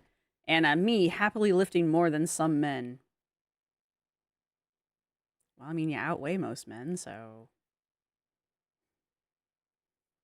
I would hope. Anyhow. This is another one. I actually kind of... Nope, that's not what I wanted to do. I'm very sorry. Hang on. Escape. Don't look at that. Glitter says, I'm measuring... It's got Panic at the Disco playing in the background, so... I'm taking measurements for a bunch of reasons. I need to order a lifting belt and had no clue what size to buy. I also haven't measured my body size or my body since my first surgery. This is what she claims, by the way. Someone caught a scale in her background, and they, of course, do what the internet does. And they looked it up, and apparently it's one of those talking scales that goes up to 700 pounds. So, maybe she's like Amber and she bought it because it was on sale. And anyway, and with my 6 months post-op coming up, it was time. Did the doctors tell you you had to? I'll be sharing my results so far after I meet with my doctor. Doing this also actually really helped combat some weird body perception stuff I have going on. We know. We know. The interesting part about this one is she's got a tape measure here, right? The Tank Fupa scale. Yes, yes, it is. Hello, it's ready. Yeah, that's what I was wondering, Winter Seas, but that's where Anna insists her midsection is. So, look, guys, I know that's not her actual waist. Okay, I know. That's where Anna believes her waist is. Okay. But she measures herself. This is the part of the tape that didn't get used. All right.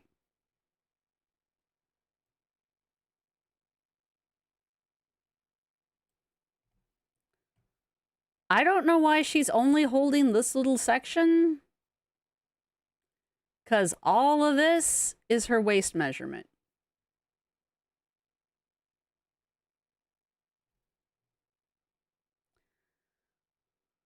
The fact that they need a talking scale because they can't see the number. Everyone knows you use the belt to strap down the chest girlies. Oh, I thought that was a chest plate. My bad, my bad.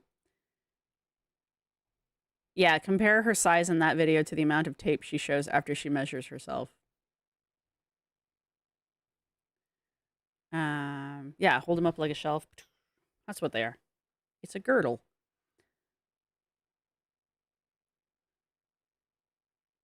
She'll not protect her spin and will restrict breathing if she belts her ribs. Yeah. It's like a strapless bra. I love the face she makes when she looks at him.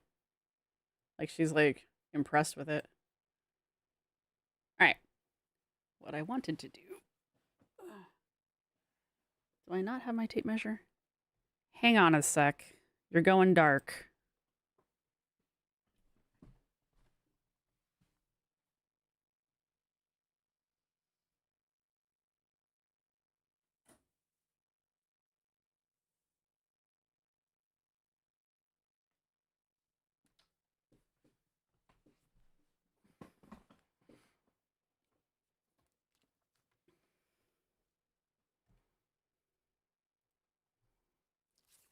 This is a 60-inch tape measure, right? I use it to take my own measurements because I sew things. I don't know if that's a 60-inch tape measure, to be honest with you. It looks so much longer than mine. I'm sure you can get them longer. I also don't trust Anna to be measuring herself correctly because this is performative. Like, I don't think this is her actually measuring herself, which I think is the other reason why you don't see her measuring her actual waist. So, yeah, it's interesting to watch her actually take her measurements. But if we go back, I know I'm being one of these people on the internet now. This is her with that shit wrapped all the way around her, right? Up under her ribs. And we pretend, I used to be able to eyeball this shit pretty well. We pretend that she's using a 60-inch measure. She got it down here.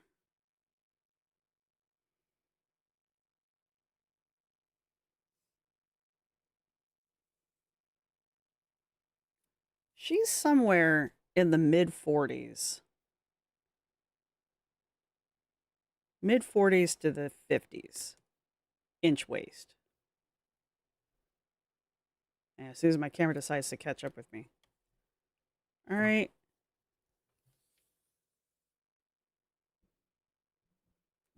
I'm just pointing that out. Is that accurate to the nth degree? No. Is that me eyeballing it? Yes. Of course they figured out her measurements. I know you can get a longer tape measure. I wouldn't be surprised if she needed one because if her underbust is 50-ish inches, there's no way in hell she can get a normal measure around her hips. And that looks like it could potentially go around her actual hips, which means that has to be longer than 60 inches. The evolutionary biologist humor. Some looked at the biggest sizes of things she has bought and still doesn't fit in and estimated her measurements from there. Yeah, I mean, it's still an inch. Oh, what's that in centimeters? Give me a second.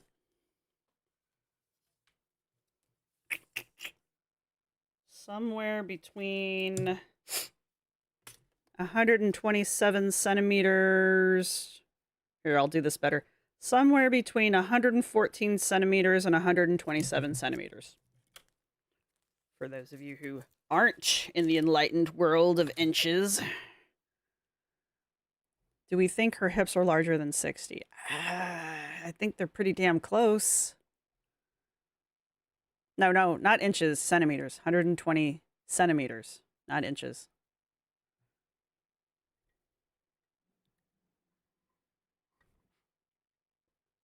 Centimeters, not inches.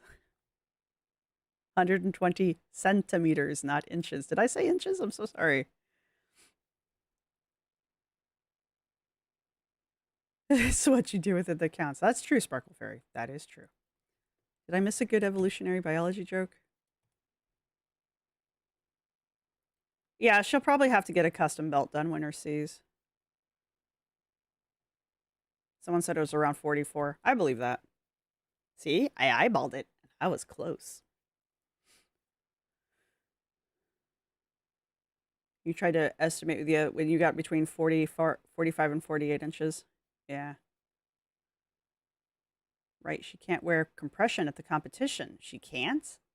Interesting.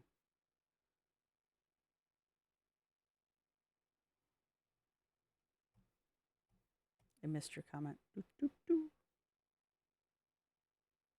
Bariatric measuring tapes. Oh, there we go. Bariatric measuring tapes go up to 120 inches. Damn. Well, that makes sense. That's twice the length of a regular one. What would I do with a 120-inch measuring tape? You could jump rope. I can almost jump this one. You could actually jump that like a rope. Jump, jump, jump. All right, never mind. I lied.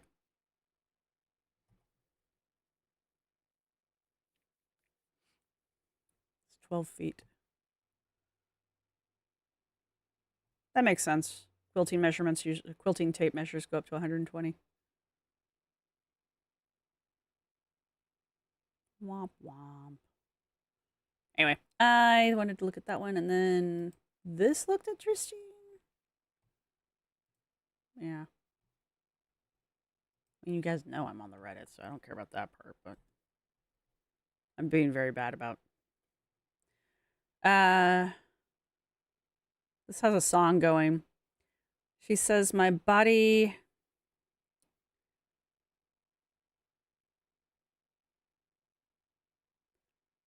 So this is just somebody, this is just the comment that was put under the post here. This isn't Anna's actual comment. This is just somebody asking.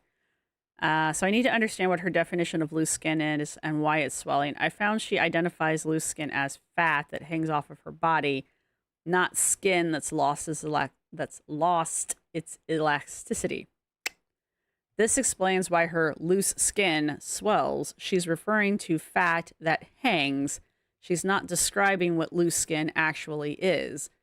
In language, she means it in literal words, loose skin, which is loose fat.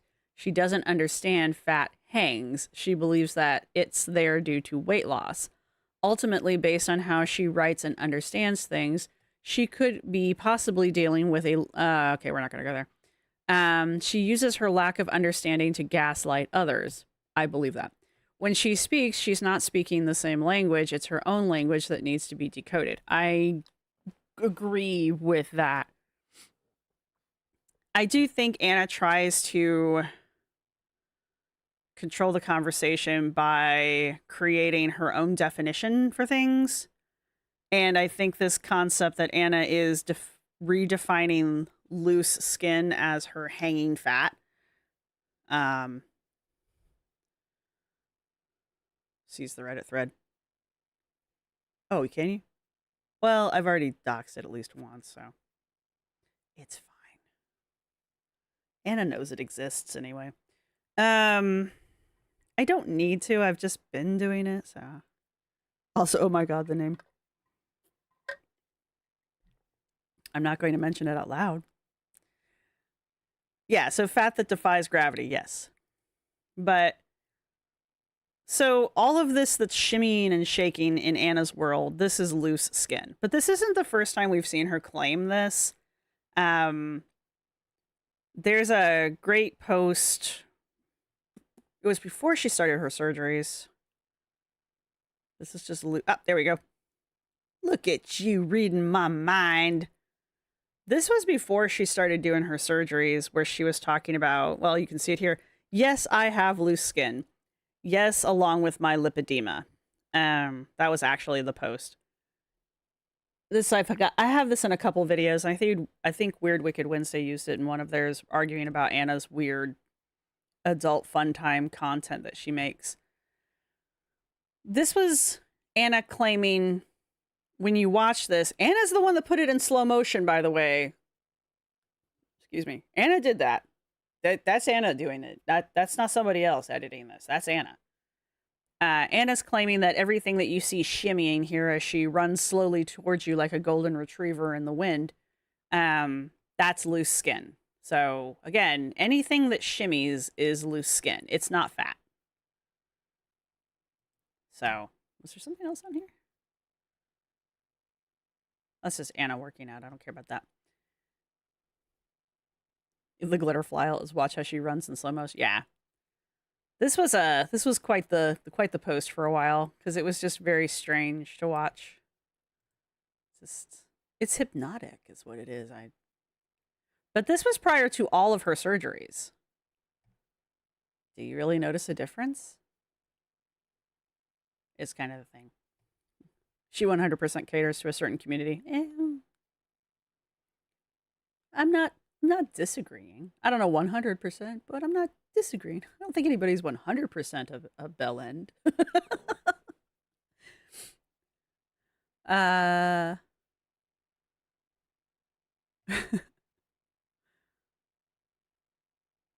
This is the most fired up I've ever been on a channel regarding Anna. Well, hey, welcome to the Annaverse. The Glitterverse.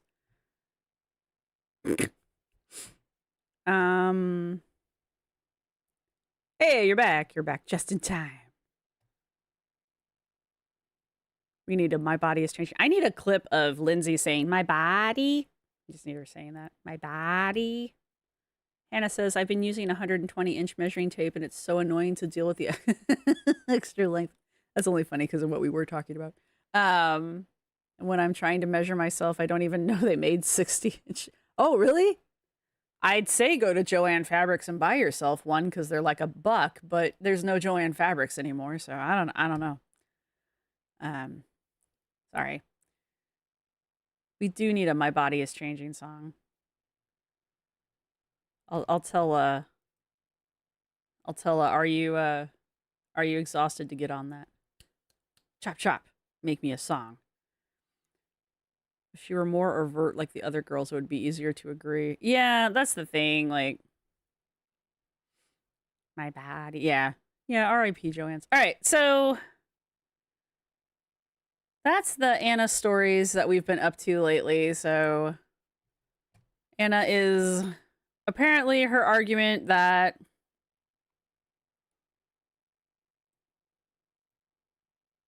the reason that her loose skin is capable of swelling up with water is because men's ball sacks also swell up with water. Because that's normal. It's not. And so Anna is basically a giant ball sack. Take that to its logical conclusion. I was devastated. I guess you have to buy most of that stuff online now. I'm trying to find a good local fabric store I can go to because there's a lot of like little tiny mom and pop fabric stores. I'm just trying to find one to go to around here. Because Michael's was selling fabric for like a hot minute and then they stopped.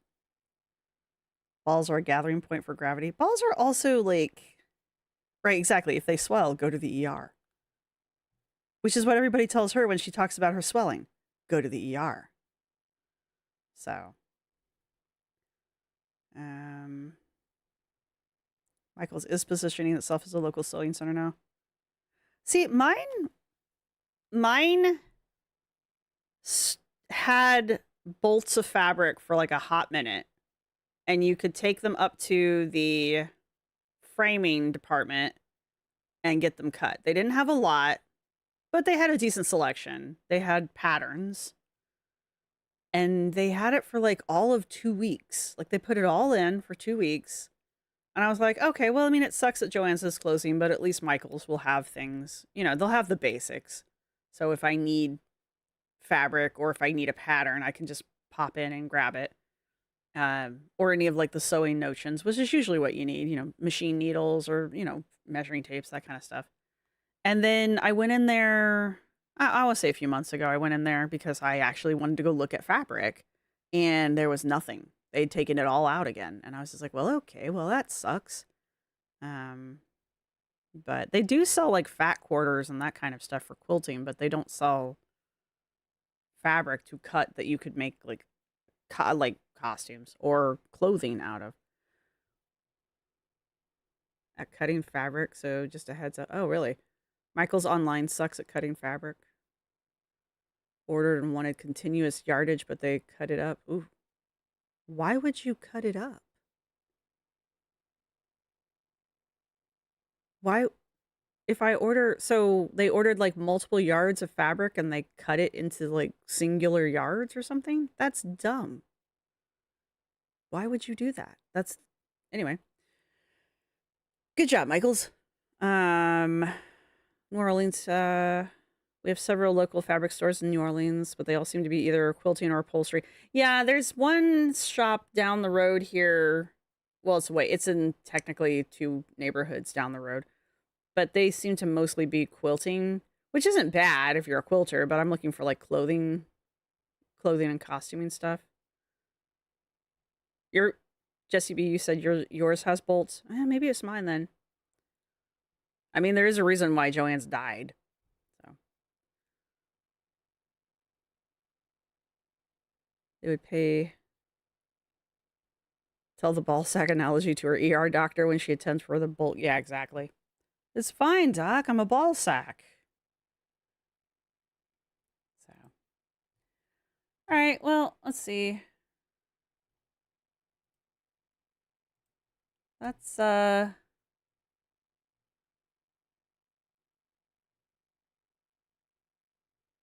and other than Anna claiming that a loose shirt she's had since 2020 or 2019 is loose on her now, I am pretty sure that is not how you're supposed to do that, but I don't do that kind of lifting. So, there's that.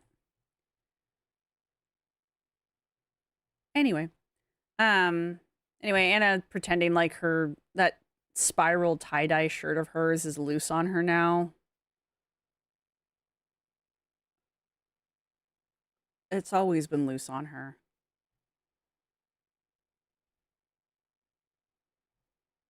So, all right. That's Anna. Yeah, we're going to close that now. Let's go back to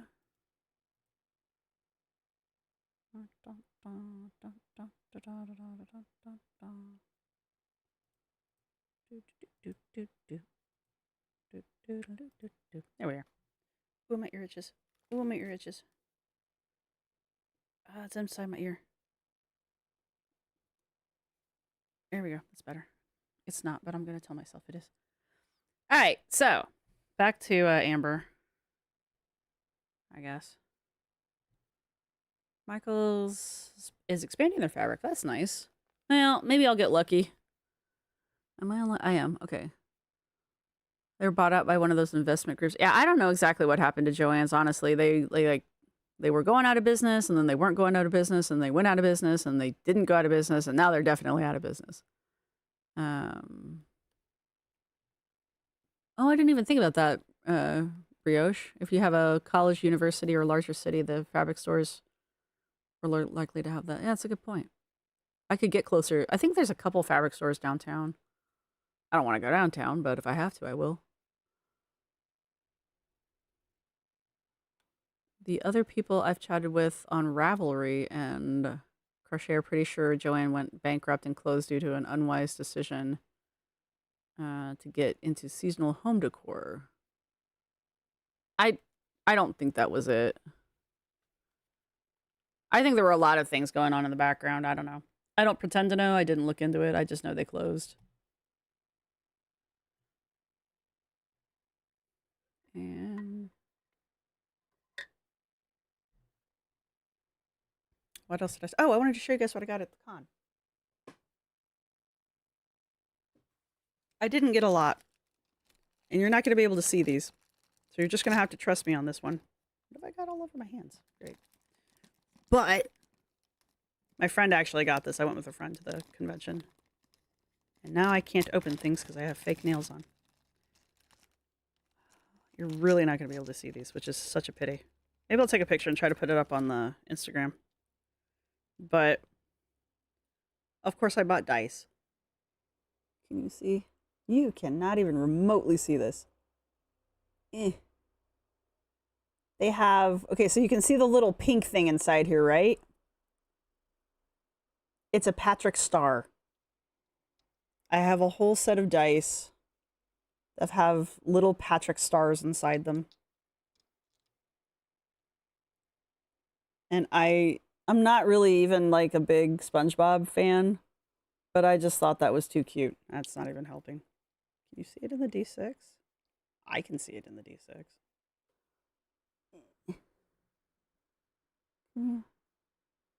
No, you can't. Anyway, trust me, it's there. So those were adorable. So I got those. Because I needed more dice. I don't need more dice. Not allowed to have friends outside chat. Got really bad news for you, chat. And then I got... So, New York City, obviously, that's where Ghostbusters was originally filmed. So, of course, we had to go by the firehouse that's in New York City. And I didn't know... Well, I knew it was in New York City. I knew that was there. I didn't know it was like an actual functioning firehouse. And if you don't know this about firehouses, the firehouses all usually have like some kind of like patch or t-shirt, sometimes both. Sometimes they'll have enamel pins. And this is how the firehouses kind of like raise funds for their various firehouses, because here in America, we don't pay our firefighters because that would be crazy talk. God forbid we pay the people that put our houses out when they're on fire. But so this is one of the ways they raise funds. And a lot of times the firehouses that are in like the more interesting neighborhoods have really cool designs. Anyway, this is the Ghostbusters Firehouse t-shirt. They get a licensed t-shirt every year for the New York Comic Con. So every year. And this is the one for this year, and I got a small, so it's a little tight, but it's okay. It's my favorite thing that I got. But I know they've got some good ones in New York City. I just wasn't in a we can be the only friends. Sorry. They do look like ice cubes, yes. Shush. Nope. There we go.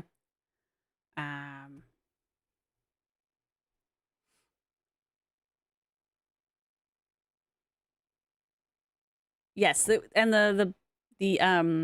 gonna try to get some video up of it. While we were there buying the t-shirts, the I guess during the con, there's a group that, I mean, I assume they're there all the time, but I really don't know why my camera's being like this.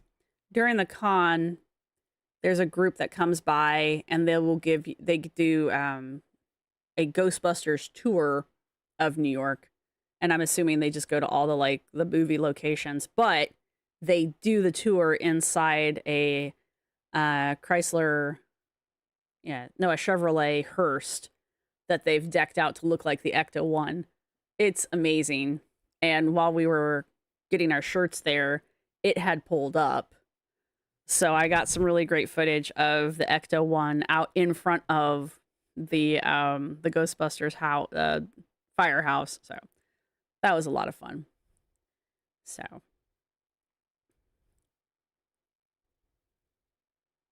I'm sorry, Annabelle. Bodies do suck sometimes, though.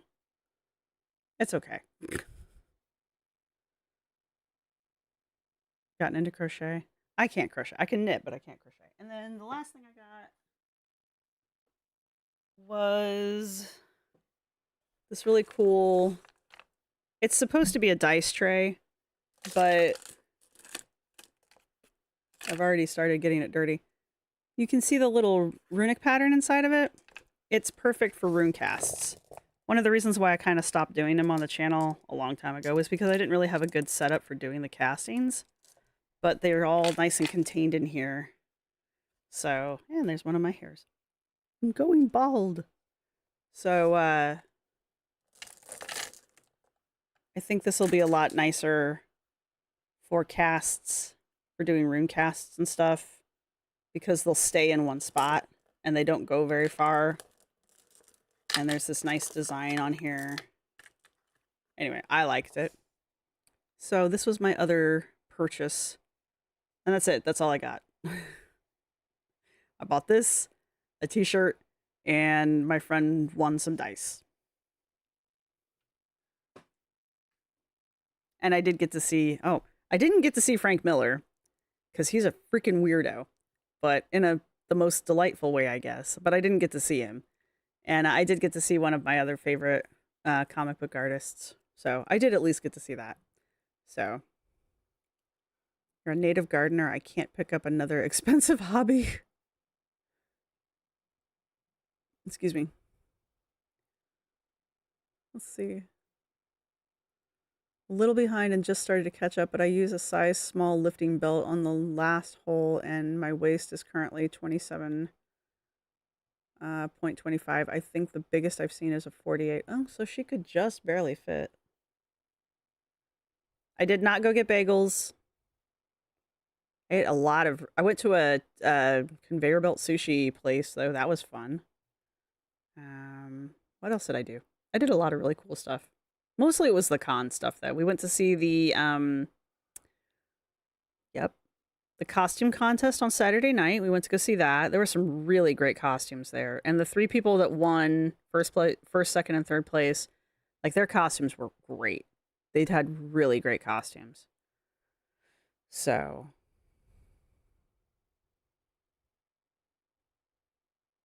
I know.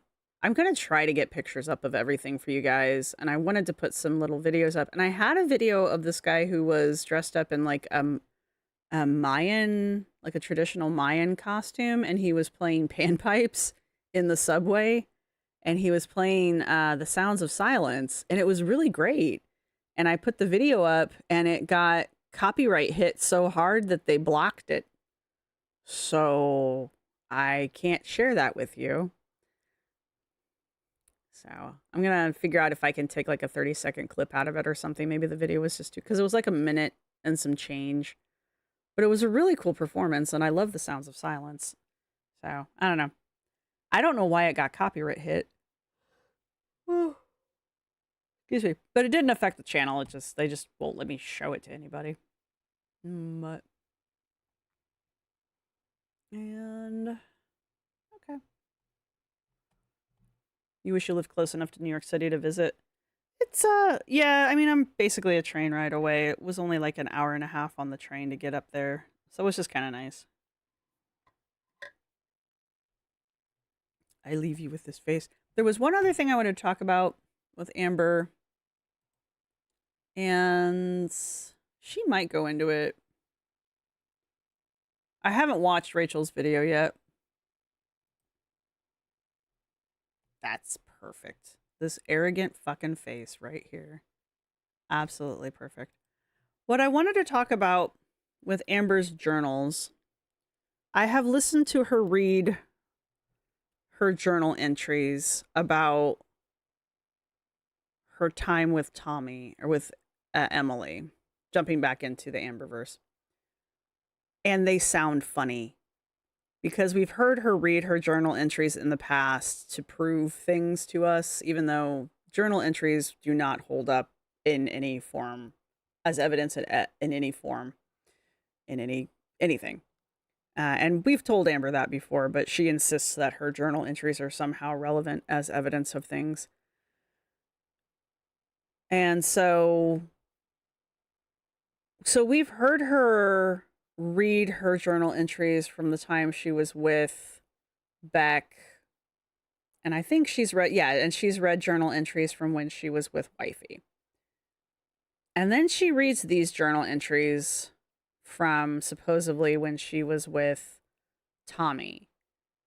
And they are weird. They sound funny. They move in and out of like tenses. And the things that she talks about are verbatim the stories she's told us in videos in the past, which is weird because they are verbatim things she has told us in the videos in the past. So they sound like what she has actually done, and I'm sure I'm not the first person to say this, but these journal entries that she's reading off sound like she has recently written them specifically to read them on the channel like this as some kind of evidence against Emily. Because it sounds like she sat down and wrote them, writing out the video. Like she went back and listened to the video where she was describing whatever event it was she's writing about, just so she could write them down in her journal.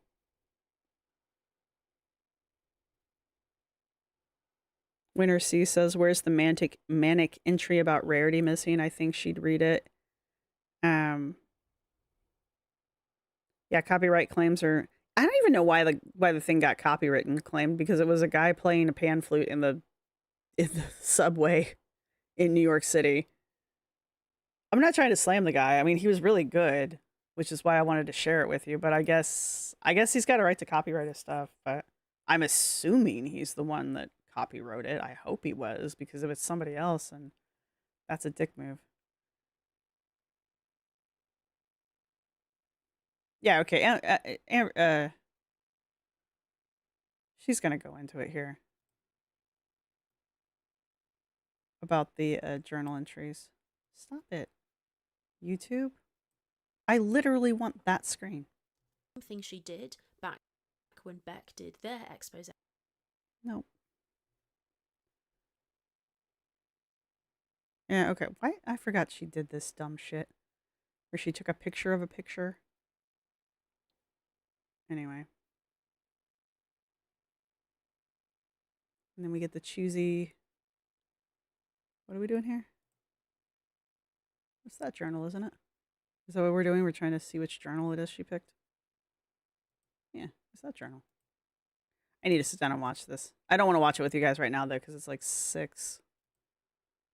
That's a big-ass journal.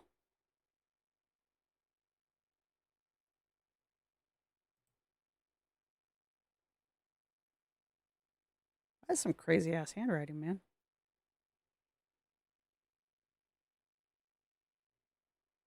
Is that the same handwriting?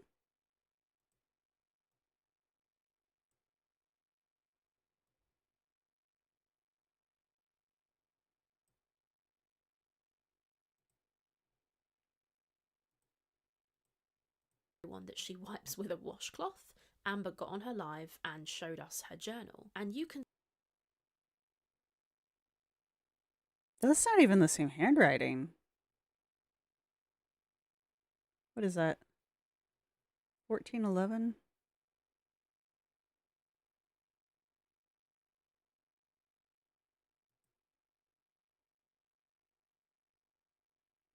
That's her handwriting. I mean, I know some people get on her about it, but that's actually pretty she's got really nice handwriting. Yeah, Jessie B, she's got really neat handwriting. This is crap. Did someone else write these for her? The hell are these? From different days, so it's not feasible that you're on the 24th, you turn one page, and then you're on the 26th. It's all very weird, and the pages also give her away again. Timestamps the page, and suddenly she's reading days apart. Amber does go on to read more, but it's pretty odd. She's reading from the left side of the page and saying that it's November 24th, then she turns the page and suddenly she's reading November 26th, but we know that in this journal she was writing with really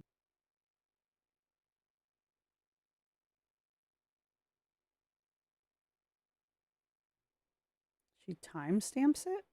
She timestamps her journal entries? I mean, I've done that, I guess, in the past, but that's really shitty handwriting.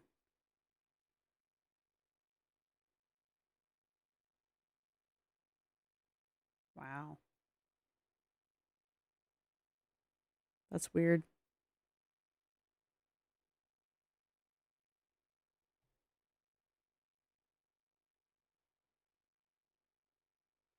I mean, I never give Amber.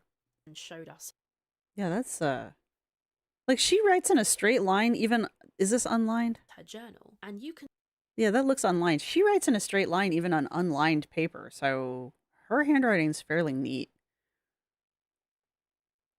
Right, ALR writes on the computer and then that's what she claims. Yes, Winter sees that she writes on the computer and then transcribes it, and that's why it's normally neat. Which is also why it's normally all in the same tense because she writes it all at the same time.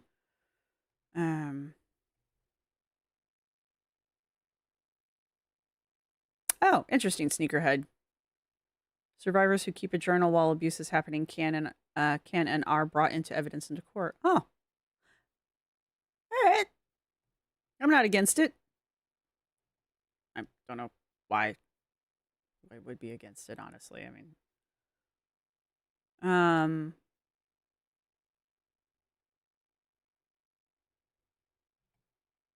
but yeah, this is not. That's not her normal handwriting.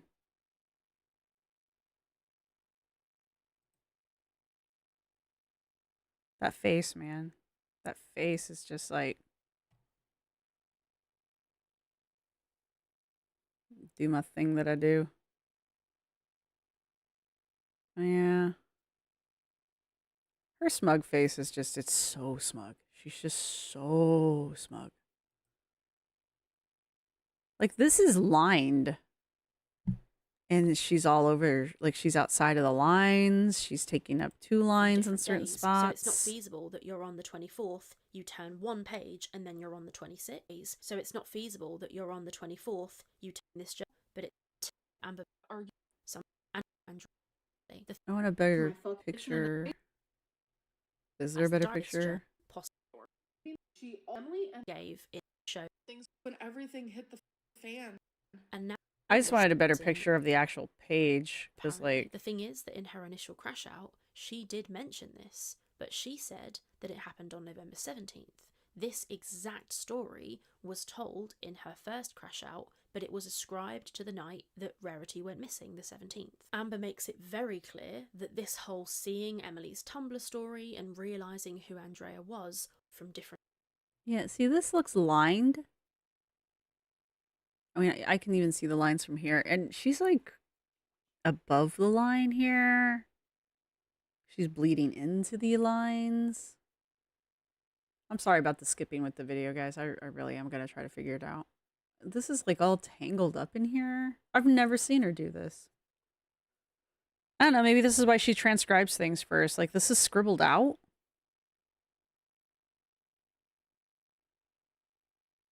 I don't know. I mean, I guess the difference could be she was writing this in the moment and not doing like she normally says she does, where she types it out and then transcribes it. So you're a lefty, you'd never be able to write in a straight line. My mom's a lefty, and she has some of the most beautiful handwriting I've ever seen. And she writes in a straight line. Okay, she used to. She's like 78 now. So, but yeah, I think it just depends on like, I guess it just depends. These were written as she tried to get ready for the live. She's a liar. Yeah, Stevie. Yeah, I can't for 100% say, but this is not her normal thing. So it just shows that it's likely she hastily wrote these after the fact to show proof.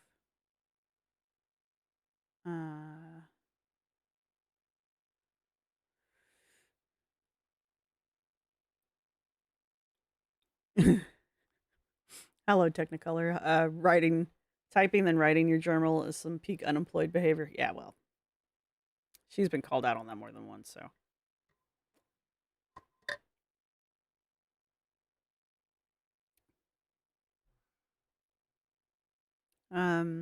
She hastily wrote this to try to prove something during the live. She also conveniently had the journal right by her on the desk. I mean, that's not that weird. I mean, if she was meaning to use it as evidence during the live stream, I could see her having it ready to go, because it's not like she's going to get up and go get something. But I haven't seen the live stream yet, unless she was like, oh, you guys, I just remembered. And then was like, oh, conveniently, it's right here. Then that would be weird. But again, I haven't watched it, so maybe that's what happened.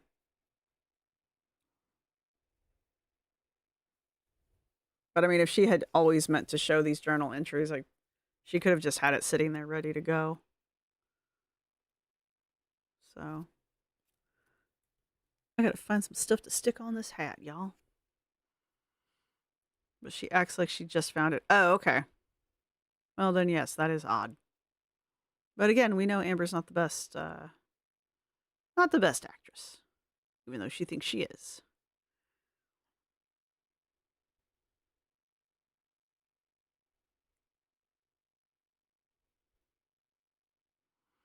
I mean, that's some mad journaling dedication right there, though.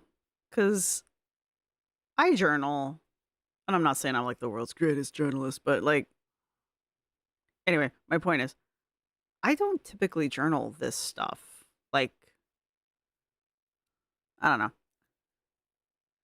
I'm not a journaler of like negative things. I have an angry journal, I guess, but I have to make myself journal in that. Like, that's the whole point of it. I don't just, I guess everybody journals differently, so that's neither here nor there, really. But I don't know. Amber's more of a biographer. She's more of an autobiographer when it comes to her journals. She's not a in the moment journaler. Or at least she's never professed to being an in the moment journaler. So this would be a deviation from her normal behavior. I'm not saying she couldn't do it. I'm not saying that it couldn't happen, because people do change, but I mean, and I guess if it was a traumatic enough event, I suppose we could say it. I'm just putting shit out there. It doesn't mean I believe it. My gut reaction is that this is a setup, but there are possibilities. I like the idea of journaling, but my brain doesn't do consistent things like that despite my attempts. Yeah. That's kind of why I don't do it as much as I used to do it a lot more when I was younger. I don't do it as much now. I don't really know why.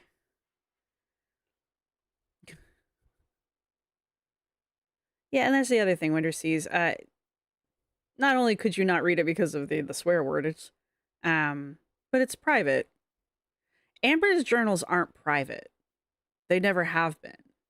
Amber doesn't write her journals for privacy. She writes her journals because she wants people to read them.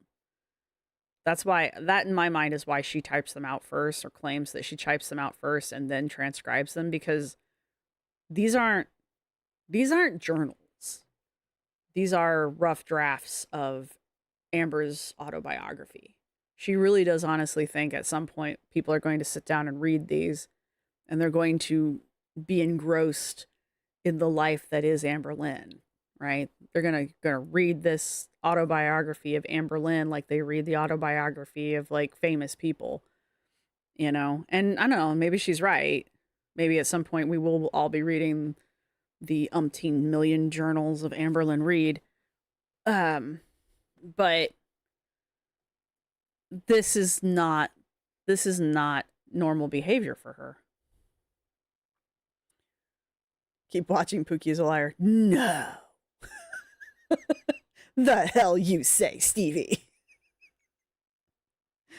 Yeah, Amber thinks that her journals are going to be huge. She has said on more than one occasion she's going to publish her journals, or, you know, she's toyed with the idea of publishing her autobiography. So,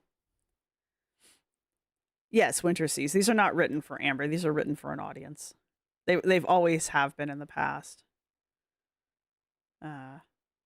Different days, so it's not feasible. We'll just let that this you're play on out the for a minute. 24th, you turn one page and then you're on the 26th. It's all That's the other thing. Amber's journals in the past don't share pages. Days don't share pages. Like, if that's what Rachel's saying here, God, it's just getting worse and worse the longer it goes, isn't it? So if Amber has like a page that has 2 entry dates on it, in the past, Amber's had, if an entry ends, she starts the next day on a fresh page. So very weird, and the pages also give her away again a little bit later. So at one point she's reading from November 17th 2024, and this is how the book looks when she puts it down for a pause. You can see there Right. how far through this book she is, and this Right. supposedly split here is November 17th, but then a little bit later she's allegedly reading November 26th, which is over a week later, and look what page she's on now. So I don't know if I see what she was saying there. I'm going to back that up some just because I don't think I caught it.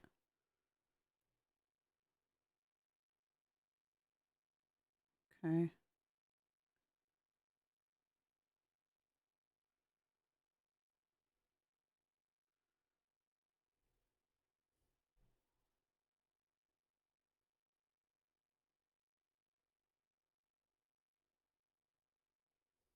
November 26th, which is over a week later.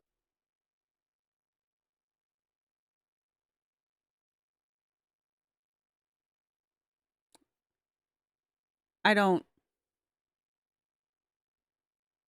see it. I'm sorry. I know what Rachel's trying to say, but I don't see it. I apologize. For psychological purposes, it would be useful so we can stop more people becoming like Amber. Well, you stop people becoming like Amber by early in childhood intervention, but we don't do that. Amber's monkey paw. People do read her journals after she dies, but it's just psychologists using her as prime case material. Yeah. And look what page she's on now. So I could be wrong here, but it just doesn't seem like she's turned enough pages to be Gotcha. that much further forward. Gotcha. That's what you're saying. Gotcha. I should have let you finish your statement. My bad. Also, bear in mind, this image is flipped because of her being on a live. That confused me, so I thought I'd just mention it. The whole page splitting thing is just super suspicious. This diary supposedly runs from September all the way to January, but we're supposed to believe that this page here is November the 4th. And remember, this image is flipped, as I've said, so we're supposed to believe that this skinny little side of the journal here is September, October, and then the first few days of November. It just doesn't make sense. It doesn't seem to track. This is the page that she's on when she talks about the kick, by the way, which we're going to get to in a second. It's not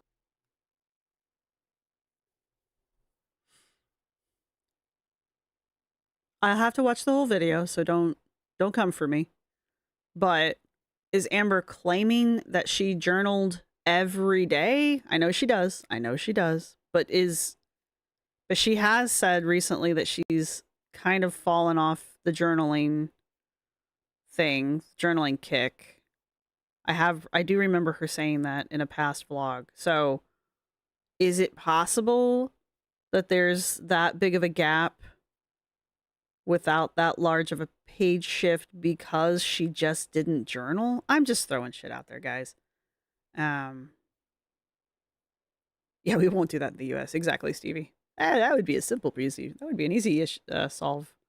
Just this, it's also the way the journal entries read. There's That is her claim at the time. She does say that it was every day. Okay, well then, yeah, that's not enough. Because of the way Amber journals. She journals pages.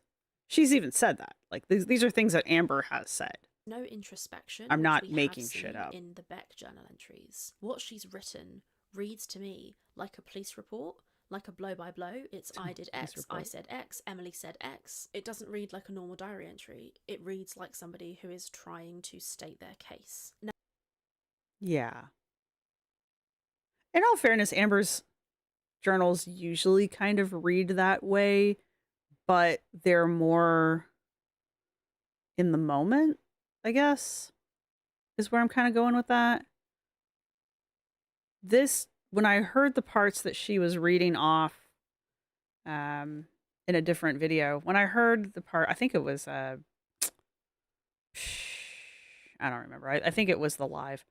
My point is when I heard the bits and bobs of it, it didn't sound like her normal journal entries. It, like she said, it does sound kind of more like a police report.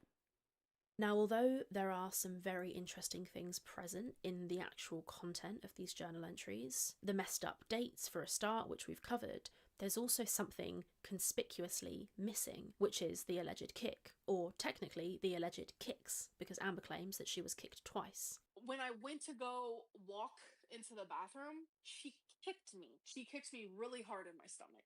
Really hard. That is the only time that something like physical like that happened, and it was like right in my hernia, so that like really scared me. I will say that she's actually kicked me twice. She literally kicked me off the couch and I landed on the floor. So for me, this was one of the most damning parts of this entire stream. Amber reads from November 17th all the way to December 5th, and she never once mentions being kicked by Emily. Not only does Amber not mention being kicked at all, she repeatedly calls the alleged treatment that she receives from Emily emotional, verbal, and mental. She does this twice. Listen to this. If Emily wasn't so awful to me, literally mentally and emotionally abusive, and verbally. Notice, conspicuously, she never says physically. Just like I mentioned in this video where I showed this screenshot where Emily says, I didn't do shit to you, and Amber writes off this massive long list of all the stuff Emily allegedly did, and she does not once mention the kick there either. This is just the same. In all of these diary entries, November 17th to December 5th, there is not one mention of a kick. And the kick is very important. This is Amber accusing another person of DV, so when we look at her story, Yeah, but doesn't, going back for the kick thing though, doesn't Emily, isn't it in Rachel's second video that Emily clarifies what the kick was? So Emily does verify that there was a physical account. Now, kick might be a little strong of a description according to Emily, but Emily does verify that there was a event that occurred where physical contact was made. So even if Amber is blowing things out of proportion, at least in one situation, like the couch, she wasn't talking about the couch incident, she was talking about the walking across the bedroom incident. So this is another reason why I don't like Emily. Why Emily's shit is equally as, and I know I'm not making a case. I know I'm not needless. I'm preaching to the choir. My point is, but wasn't it in Rachel's second video where she was clarifying some stuff and she mentioned that Emily had said something to the effect of Amber was like rushing at her across the bedroom or something, and she stumbled and Emily had her hands up or something, and she brought her knee up and effectively kneed Amber in the stomach. Isn't that something that Emily said happened? Which would kind of verify that there was an incident that could be interpreted as the kick. Now, again, two sides of the same story, but we do have two informants agreeing that an event did occur. She said she blocked Amber, who was trying to doze her down in the bathroom door. Amber was the one aggressing. Yeah.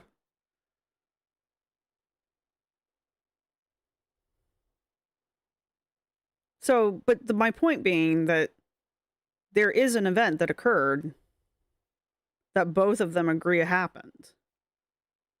And it does revolve around this infamous kick. So I don't, here's the thing, Stevie, and I'm not trying to start an argument, really. I'm really not. I'm honest to God, not. I don't believe Emily any more than I believe Amber. That's really what this boils down to, unfortunately. I don't believe either of them. I think they're both lying. I think both of them have a small amount of truth in their stories, and they're both trying to make the other one look as bad as humanly possible because they're both fucking manipulators. And they're taking their case to the court of the reaction channels. And Emily's got the ear of the court right now. Amber twisted that after she was the aggressor, so even in Amber's mind, that was not Emily being aggressive. Amber's story changed too much. Hey, Rosalind.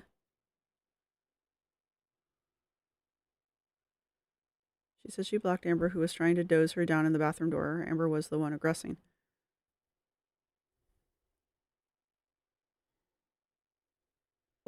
And it's not once mentioned, it's very relevant that it's not in there. Conspicuously, in over 2 hours and 12 minutes of content, Amber doesn't mention the kick at all. And remember, it wasn't just one. Amber alleges 2 kicks. At one point, when Amber gives another one of these lists, mentally, verbally, emotionally, with no mention of physical, I got really pissed off and I said this. Verbally, no everyone, in half an hour, no mention of the alleged kicks. I say this a couple of times, Amber ignores it a little bit, then she finally responds, and here is what she says when she sees my chat.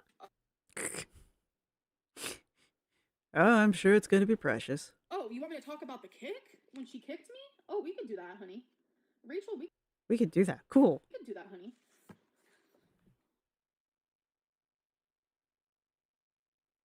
Her face. She just makes the most aggression-causing faces. I don't want to say the words that I want to use, but Amber's smug face is just like flick aggression switches in my head. The thing is, we know Amber's lying. Yeah, we know Amber's lying. Yeah, we don't know if Emily's lying. I think Emily's lying. Emily is showing all the text. Amber is picking and choosing. True, but that doesn't mean Emily's not lying. It really doesn't. Hello, Shrinking Allison. I just arrived. You may have mentioned this, but can I... But I can barely hear the video. Oh, sorry. Turn that up. My bad. Oh, we can do that, honey. Ooh. We can do that. Now this is fascinating to me. She's so smug, so patronizing. She really is, though. she really is. Is that better? Is that better, Shrinking Allison? So cocky. She goes, you want to hear about the kick? You want to hear about the kick? No problem. But it is a problem because she then spends a full 10 minutes from 58 minutes all the way to 2 hours. I love that fucking puzzled face she gets to. Like she's never seen what a page is. Ugh. Anyway. Let me know if that sounds better for you guys. Hours and 8 minutes looking for this alleged kick. She can't find it for 10 minutes. It is so awkward. We're all just sitting there. The chat is just flicking by. It's that Neanderthal look. All of the girls do it. They all get this, all of them. Amber does it. Quirky does it. Foodie does it. Anna does it. They all have this exact fucking same face when they do their fake confusion. Like they're, oh, I don't understand. It's their fake confusion face. They all do it.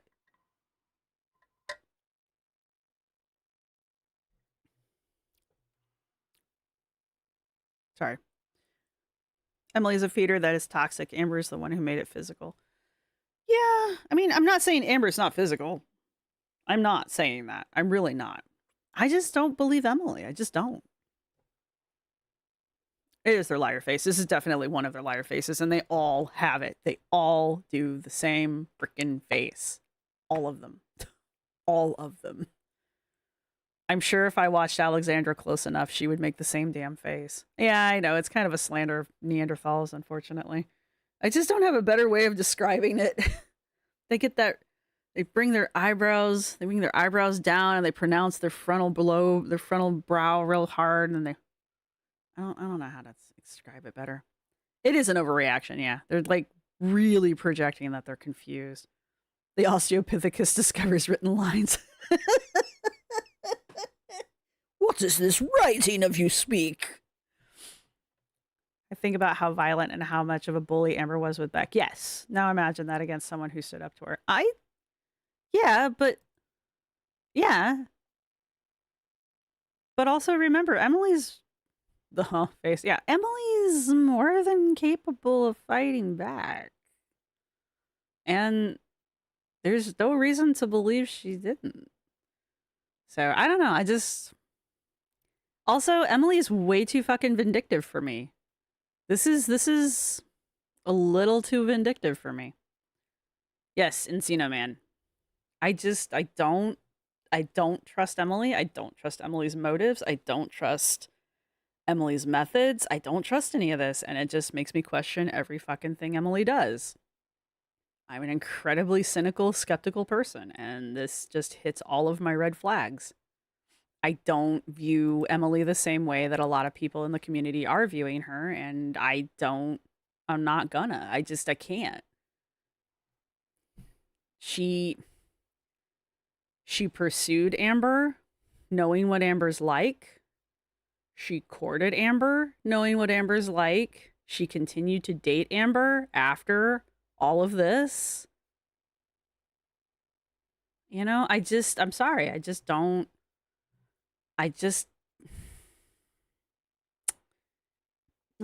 have a hard time with it. Sorry. Amber would have jumped on a...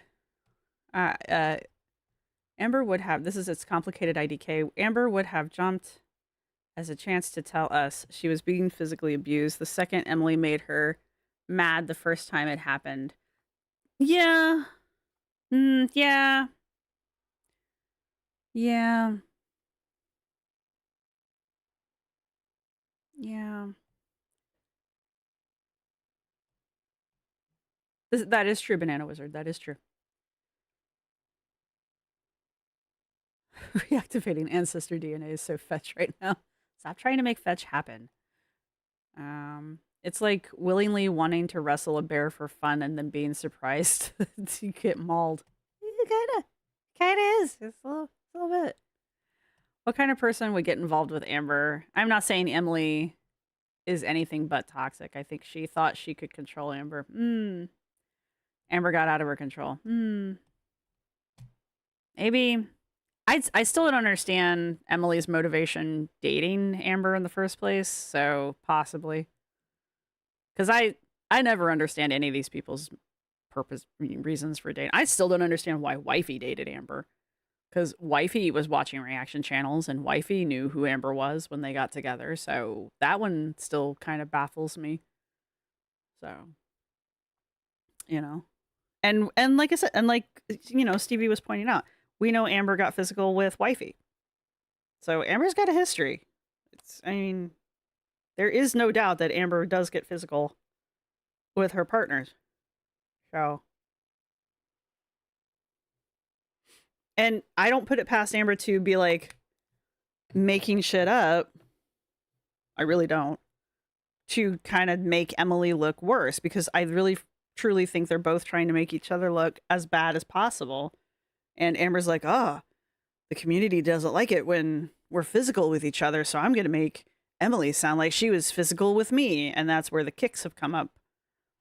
You know, but, you know. Jade's the one that took care of the pets, so she's okay. Yeah. Well, Jade gets a little bit more of a pass only because once Jade dumped this bad habit, Jade was out. We haven't heard from Jade. Jade hasn't tried to come forward. Jade hasn't disclosed every fucking DM and screenshot that she's had with Amber over the years. Jade didn't continuously try to date Amber after Jade dumped Amber's ass off. There's a lot of things Jade didn't do that Emily did.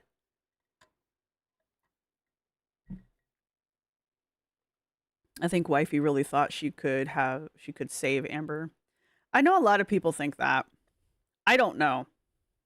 I really don't. I don't know what Wifey's I don't know what Jade / Wifey's point for dating Amber was. I really don't. All the Technicolor. Amber and her harem are setting lesbians back. I don't think so. Amber doesn't represent lesbians. Amber happens to just be that one psycho person, and she'd be a psycho whether she was straight or gay.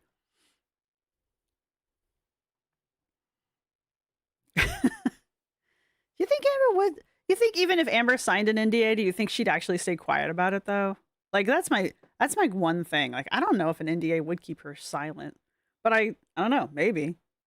I do think Jade definitely dropped her, blocked her, and changed her number though, because we don't hear from Jade, and I don't think we ever will.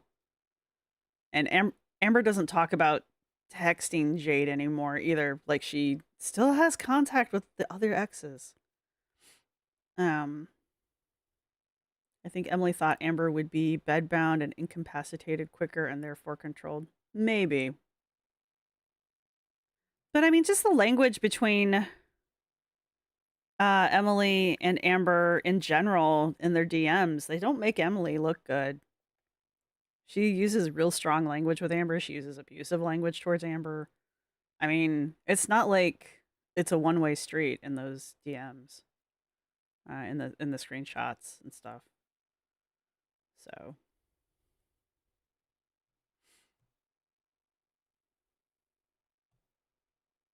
Allie says, I think Emily wanted to date someone famous so she could humiliate them publicly. Well, if that is true, she's succeeding. The thing is though, is like, is she really humiliating Amber though? I mean, is this really humiliating? Is it really? Is Amber humiliated? This is not new. Like I said earlier, this is not new information. This is not new behavior. There's nothing new here. So Amber's not acting humiliated. She's not even acting like she's sorry. So really, other than she cries a few times on live, is it working? Now, I don't know what's going on behind the scenes because you know the two of them are still texting each other and you know they're still DMing each other and they're still Snapchatting each other. And we know that's happening because when Amber went into the hospital, she was sending Emily messages. So we know they're still in contact with each other. So I don't know what's happening behind the scenes, but just like, does she really seem like she's humiliated to you? She cries on stream every day anyway. Amber is wildly mobile for someone her size. Yeah. Yeah, she is actually. Yeah. We all saw the picture of her walking to the tree. You think she would be scared of stuff like an NDA? Oh, that is true with the cease and desist letter from the other Amber Lynn. She did kind of change her name there for a hot minute. This is a fight, not a humiliation, from Shrinking Allison. To be fair, Amber did not share her part of those conversations, just Emily. She did word searches. You can look at the... Yes. She did highlight that. I saw that. Amber shows... and see Amber calling her names too. Well... When Scar went over the screenshots that she got off of Twitter, which came from Amber's live... It did read like a full conversation. So it did appear to be at least a shared snippet, not the whole conversation, but it did seem to be a shared snippet of a conversation. Now, when Amber was looking up the CUNT word, that was just a word search. I caught that one pretty, because it highlighted the word, and I was like, why does it always highlight it? Oh, that's why, because I'm an idiot, that's why. Yeah, but yeah, so when when Amber was looking up Emily calling her that word, yeah, that was just a word search. I think Emily just wanted attention. That's why she went after people with a following. Emily might be one of those people who chases drama too. Is that Hills? All right. Yeah, I mean that might be it. I don't know. I mean, people have all different reasons for doing the shit they do. I just don't trust Emily. I just don't. I don't like her. I don't. You can't make me. So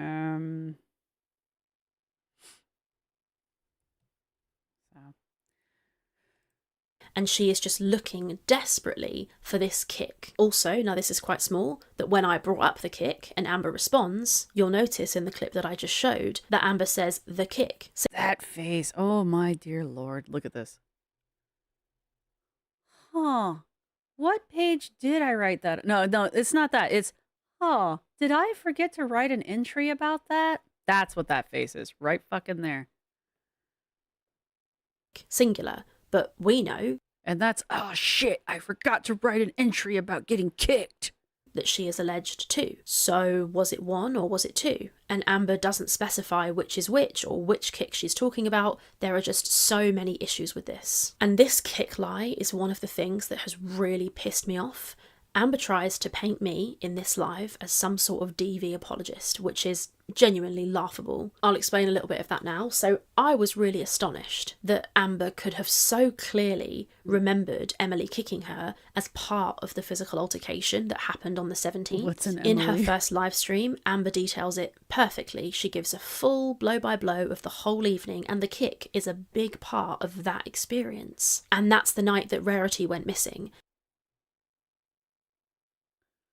Hey Zincat. Yes, we are waiting to put things upon the hat. I have 3 new ones, and this is the one that matched my shirt. The fact that all of Emily's relationships seem to have ended in a very dramatic way says something about how she is as a partner. I mean, some people are just bad at relationships. My sister being an excellent example. Some people are just bad at relationships. They got chronic wackitis. Wackiitis. Yeah. It's complicated, IK. What is Emily? A pretty popular feeder on that one Feed Me website, so it wouldn't surprise me if she went after Amber because of her following and her failed weight loss. I mean, yeah, Amber probably was like a dream target for Emily. Emily needs help and therapy for her issues, yes. That does not give Amber the right to dig her fingers into Amber, you mean Emily, and use her huge body to shove her. Then she laughs about Emily crying out. Yeah, no, that's bullshit. That's definitely bullshit. But see, the finger digging thing, I kind of have. I know I sound terrible, but it doesn't help that fucking Emily brings up Casey and Casey's story when Emily's talking about the finger digging. Because, like I said in the video, as much as we can be saying that Amber sounds like she's trying to gaslight Emily in those text messages, it could also easily read that Emily's trying to gaslight Amber too. So, I don't know. This is why I don't trust Emily. Encino Girlface is saying the cheese is old and moldy. I love that movie so much.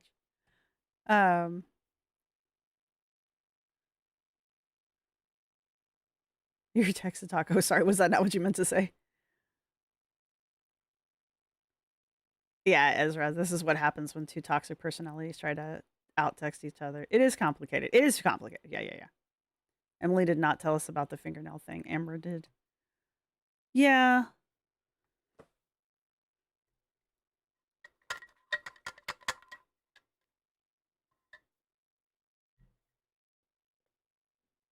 Amber did, but Emily did share the screenshots of the conversation, shared them with Rachel. I mean, there's a lot of things There's a lot of things in that story that if you look at it one way, support Emily. And there's a lot of things, and those exact same things, if you look at them a different way, support Amber. And that's the problem with these kind of things. If you look at them from either side, they can support the other person. And I don't trust either of them. So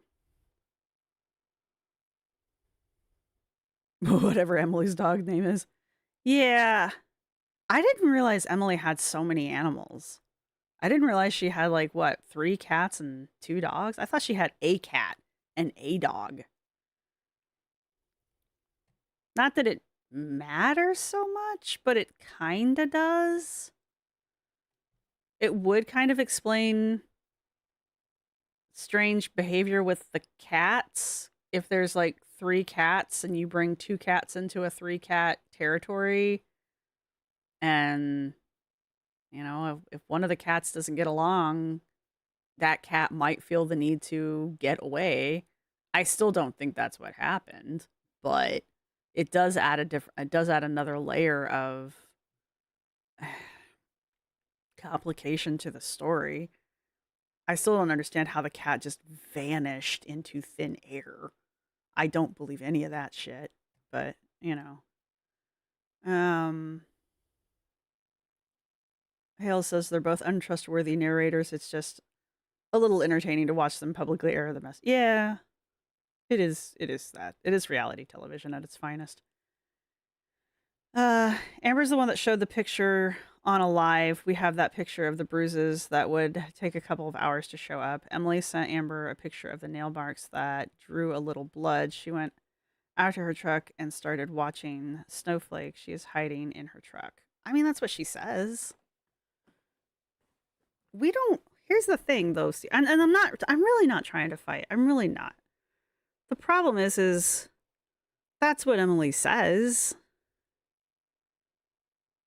You know, we don't have to believe either of them. You know, we don't have to pick somebody to believe. Ah, shit, my head. And I honest to God, don't put it past Emily to be a little more deviant than Amber in certain situations. I mean, Emily watches Snowflake. Emily even says, "Oh, I watched Snowflake's episode on Casey and how you dug your nails into Casey's arm." And then suddenly Emily has the exact same thing. Just saying.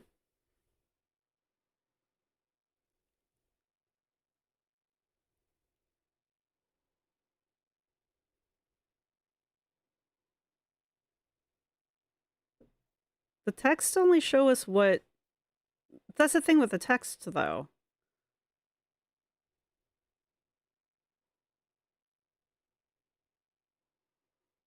You say after the stop. After the shift, she sent Amber the pictures of the bruises, which is what would show up after her shift.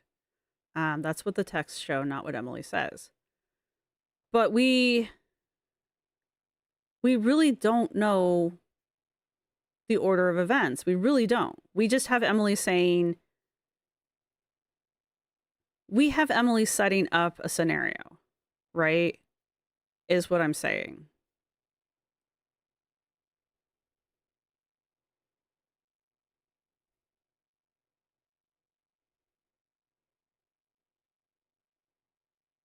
Yeah, they're both telling half-truths about different things. I mean, there's some truth to it. There are pictures that do appear to show nail marks in Emily's arm. Those do appear to exist. Emily claims she deleted them, what, on her end? Or deleted them because she didn't want Amber using them against her, showing them to her mom. But Amber's already showed them to her mom, so what is Emily like? It's a little too late or too little too late in my... Like that was weird. That was a weird thing for her to say. To me, anyway. maybe it makes sense to other people, but to me, I was just like, that's strange. The nearness of those marks appearing after Emily admitting that she had watched Snowflake's Victims of an Empath episode. That's a little strange to me. The fact that Emily even brings up Snowflake, that's a little strange to me. It brings up Casey specifically. That's a little strange to me. You know? Hey, Lindsay. They both lie, they both suck. That's true. Why should I believe a word she says? She gets off on people eating themselves to the afterlife. Yeah, I mean, we have Times text. Amber's the one that showed the Snapchat texts. How could Emily fake a conversation and then Amber reveal that conversation? Why would she delete them? She just deleted the pictures, not the text. She just deleted the pictures. And Rachel explains it in her first Hales. She explains why Emily deleted the pictures in the first video. Rachel's got 3 of these now, and they're all long, but they're good.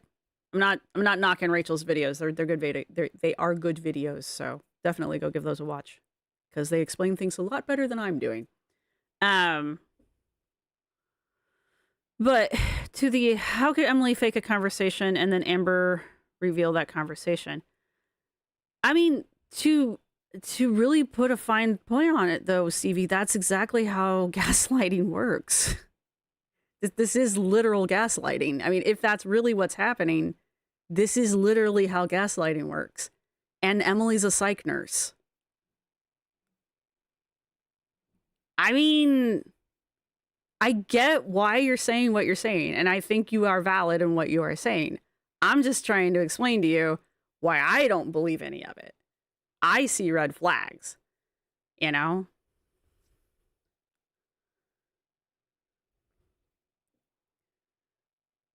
Yeah, okay, but Emily runs out of the house afraid from Amber, and the first thing Emily thinks to do is start watching Snowflake's video on Casey? I don't know. And then suddenly Emily has a picture to send to Amber of nail marks in their arm. I'm not saying they didn't fight. I'm not saying Emily didn't run out of the house. I just, I'm not saying Amber didn't keep Emily up at night, stalking her throughout the house and looming over her while she tries to sleep, because that sounds like something Amber would fucking do. But,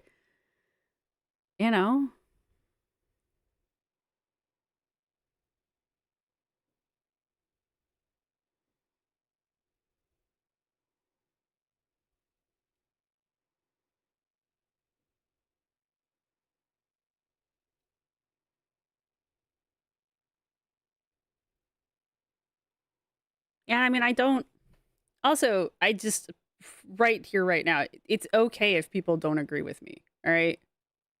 So before this goes any farther in the chat, it is absolutely 100% okay that people don't agree with me. So don't anybody start doing anything weird like dogpiling or anything like that, please. Because there are a lot of people that just, I am almost certain I'm in the minority with my opinions here. So it is okay. Lindsay, they match each other's karma. I don't think anybody's not saying the two of them aren't terrible people and they don't kind of sort of deserve each other in a weird kind of karmic way. I don't think anybody's not saying that. Because again, I'm not being an abuse apologist.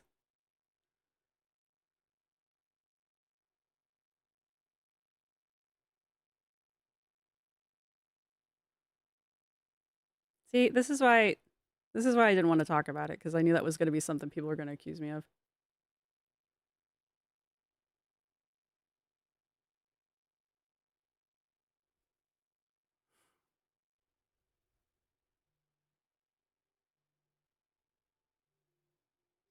Rachel has made... Shush, hang on. There we go. Rachel has made 4.5-ish hours of video going over the material that she has from Emily and the lives that Amber has done in response.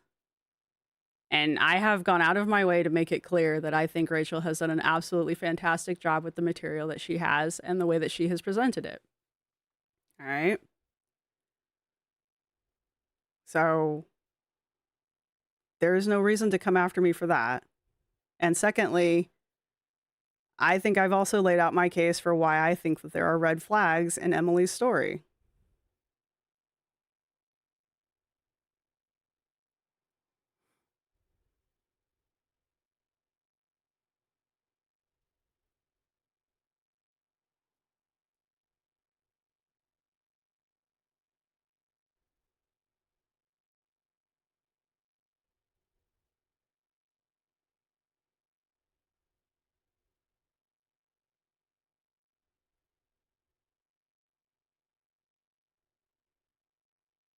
I haven't even done anything to the hat yet, hot latte. Amber's stories do change, and that's the biggest problem with Amber's stories because they are not consistent. And that's how you know Amber's making shit up. That's why I'm not like Amber got kicked in the stomach. I don't think she did. That's why I don't believe she got kicked off the couch at all. I haven't even brought that one up because I don't think she ever got kicked off the couch. But the fact that both Amber and Emily have both now brought up an instance where they have both agreed that there was a moment where there was physical contact between them that might be interpreted as possible. I don't know. I don't even know if you can count a knee to the stomach as a kick, but either way, they both agree that an event occurred. That gives that a little bit more credence than Amber saying, "Oh, I got kicked." Did you though? You know? But now they're both agreeing that this event happened because even Emily says that it happened. So something happened. What are the exact details? I don't know because I don't trust either of them to tell me the truth. But they're both agreeing that something happened.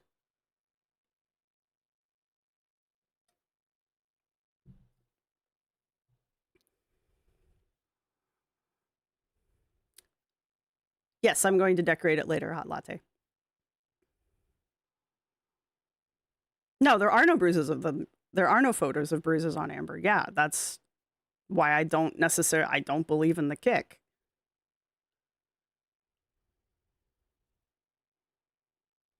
I think something happened, but I'm not entirely sure what it is.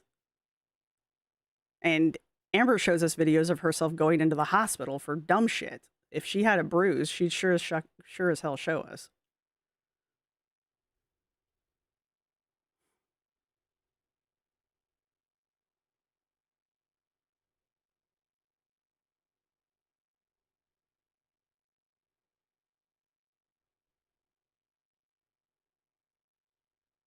I appreciate that, Olivers.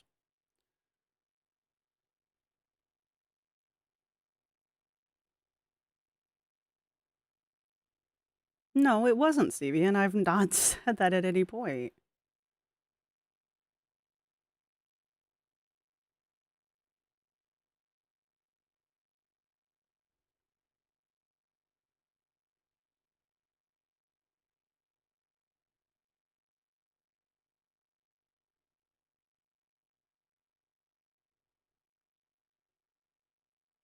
I don't like to think Rachel's being played by Emily. I think Rachel's just trying to present what she's got. I really don't think Rachel's being played by Emily. I think Rachel's just showing what she's got. And Rachel makes good points about the gaps. Like with the book thing and the pages and how Amber moves from the front of one page to the back of the other, and that's supposed to be a 3-month jump or like a 3-week jump or something. I mean, that's a really good point. You know?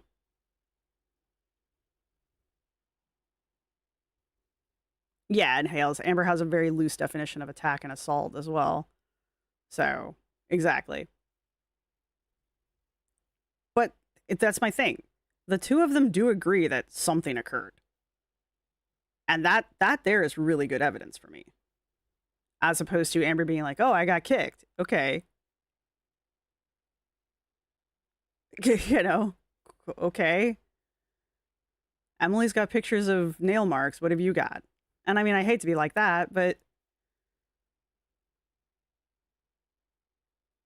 I mean, here's the thing. If I'm being accused of being an abuse apologist because I don't believe Emily, how am I not being an abuse apologist if I don't believe Amber?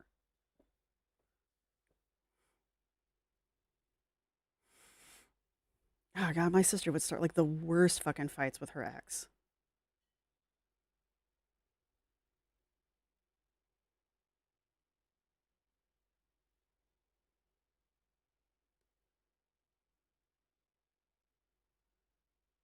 Emily is something of a worship. You mean because Emily's like a female feeder, Rowan? Because that's the only thing I can come up with. Because I know that's rare to begin with. And then to be specifically a lesbian, that probably makes it even more rare.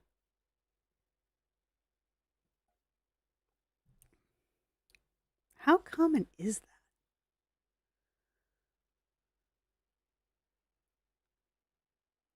All right. It is 7. We've been doing this for 3 hours.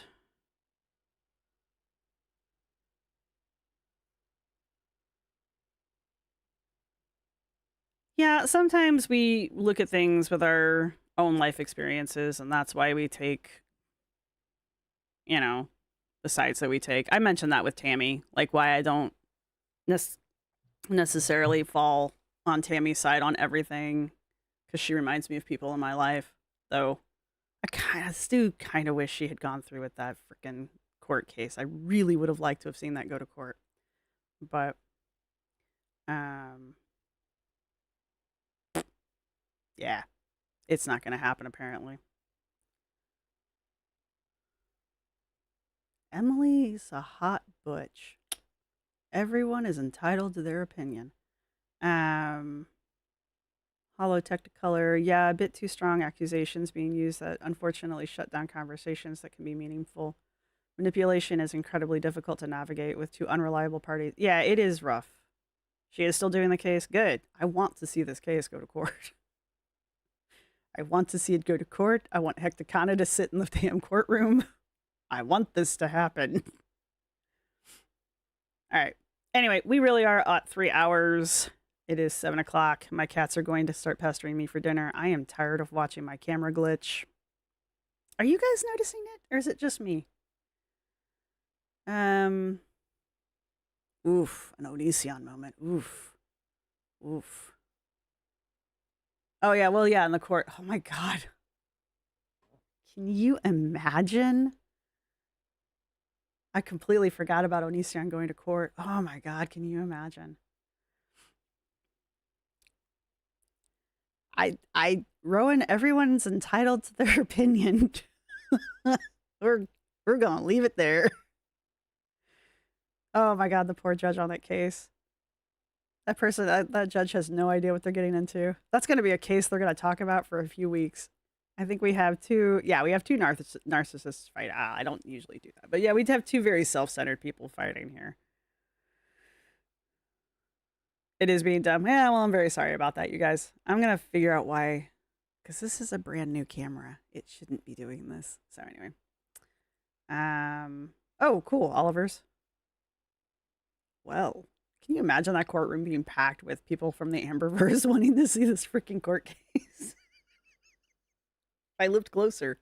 I don't, but if I did, that would be amazing. All right, everybody. All right, if you've made it this far in the video, go ahead and leave, I don't know. What did we talk about early on? What's a good emoji for a ball sack?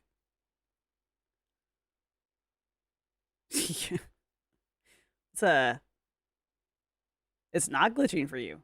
Interesting. Well, it's glitching the fuck out for me, and it's driving me nuts.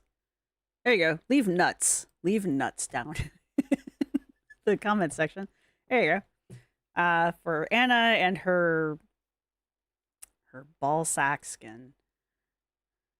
A courtroom becomes so private so fast. Yeah, probably. A kiwi? Kiwis are good too. Leave a kiwi or some nuts. There we go. Oh my god, we should make, yeah, if that goes to court, we're totally making Justice for Rarity t-shirts. I will totally even put money in for that. It might be my RAM. Ooh. Thank you, Allie. That's not a good thing to say because this is a laptop, but that's good to look into.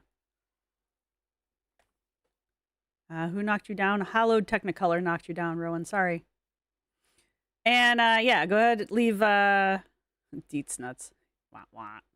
Leave nuts or a kiwi, depending on your favorite, down in the comments section. I'm going to go feed my cats and find some dinner for myself. And thank you all for having a difficult conversation with me here at the end. And thank you all for behaving yourselves. I truly appreciate it. I do think I have one of the best audiences in the universe. So I do appreciate that very much. And Studio Deets Nuts. I see what you did there. I do. I will see everybody in the next video. Bye. Well, next time I go live. Goodbye. There we go. There's some kiwis.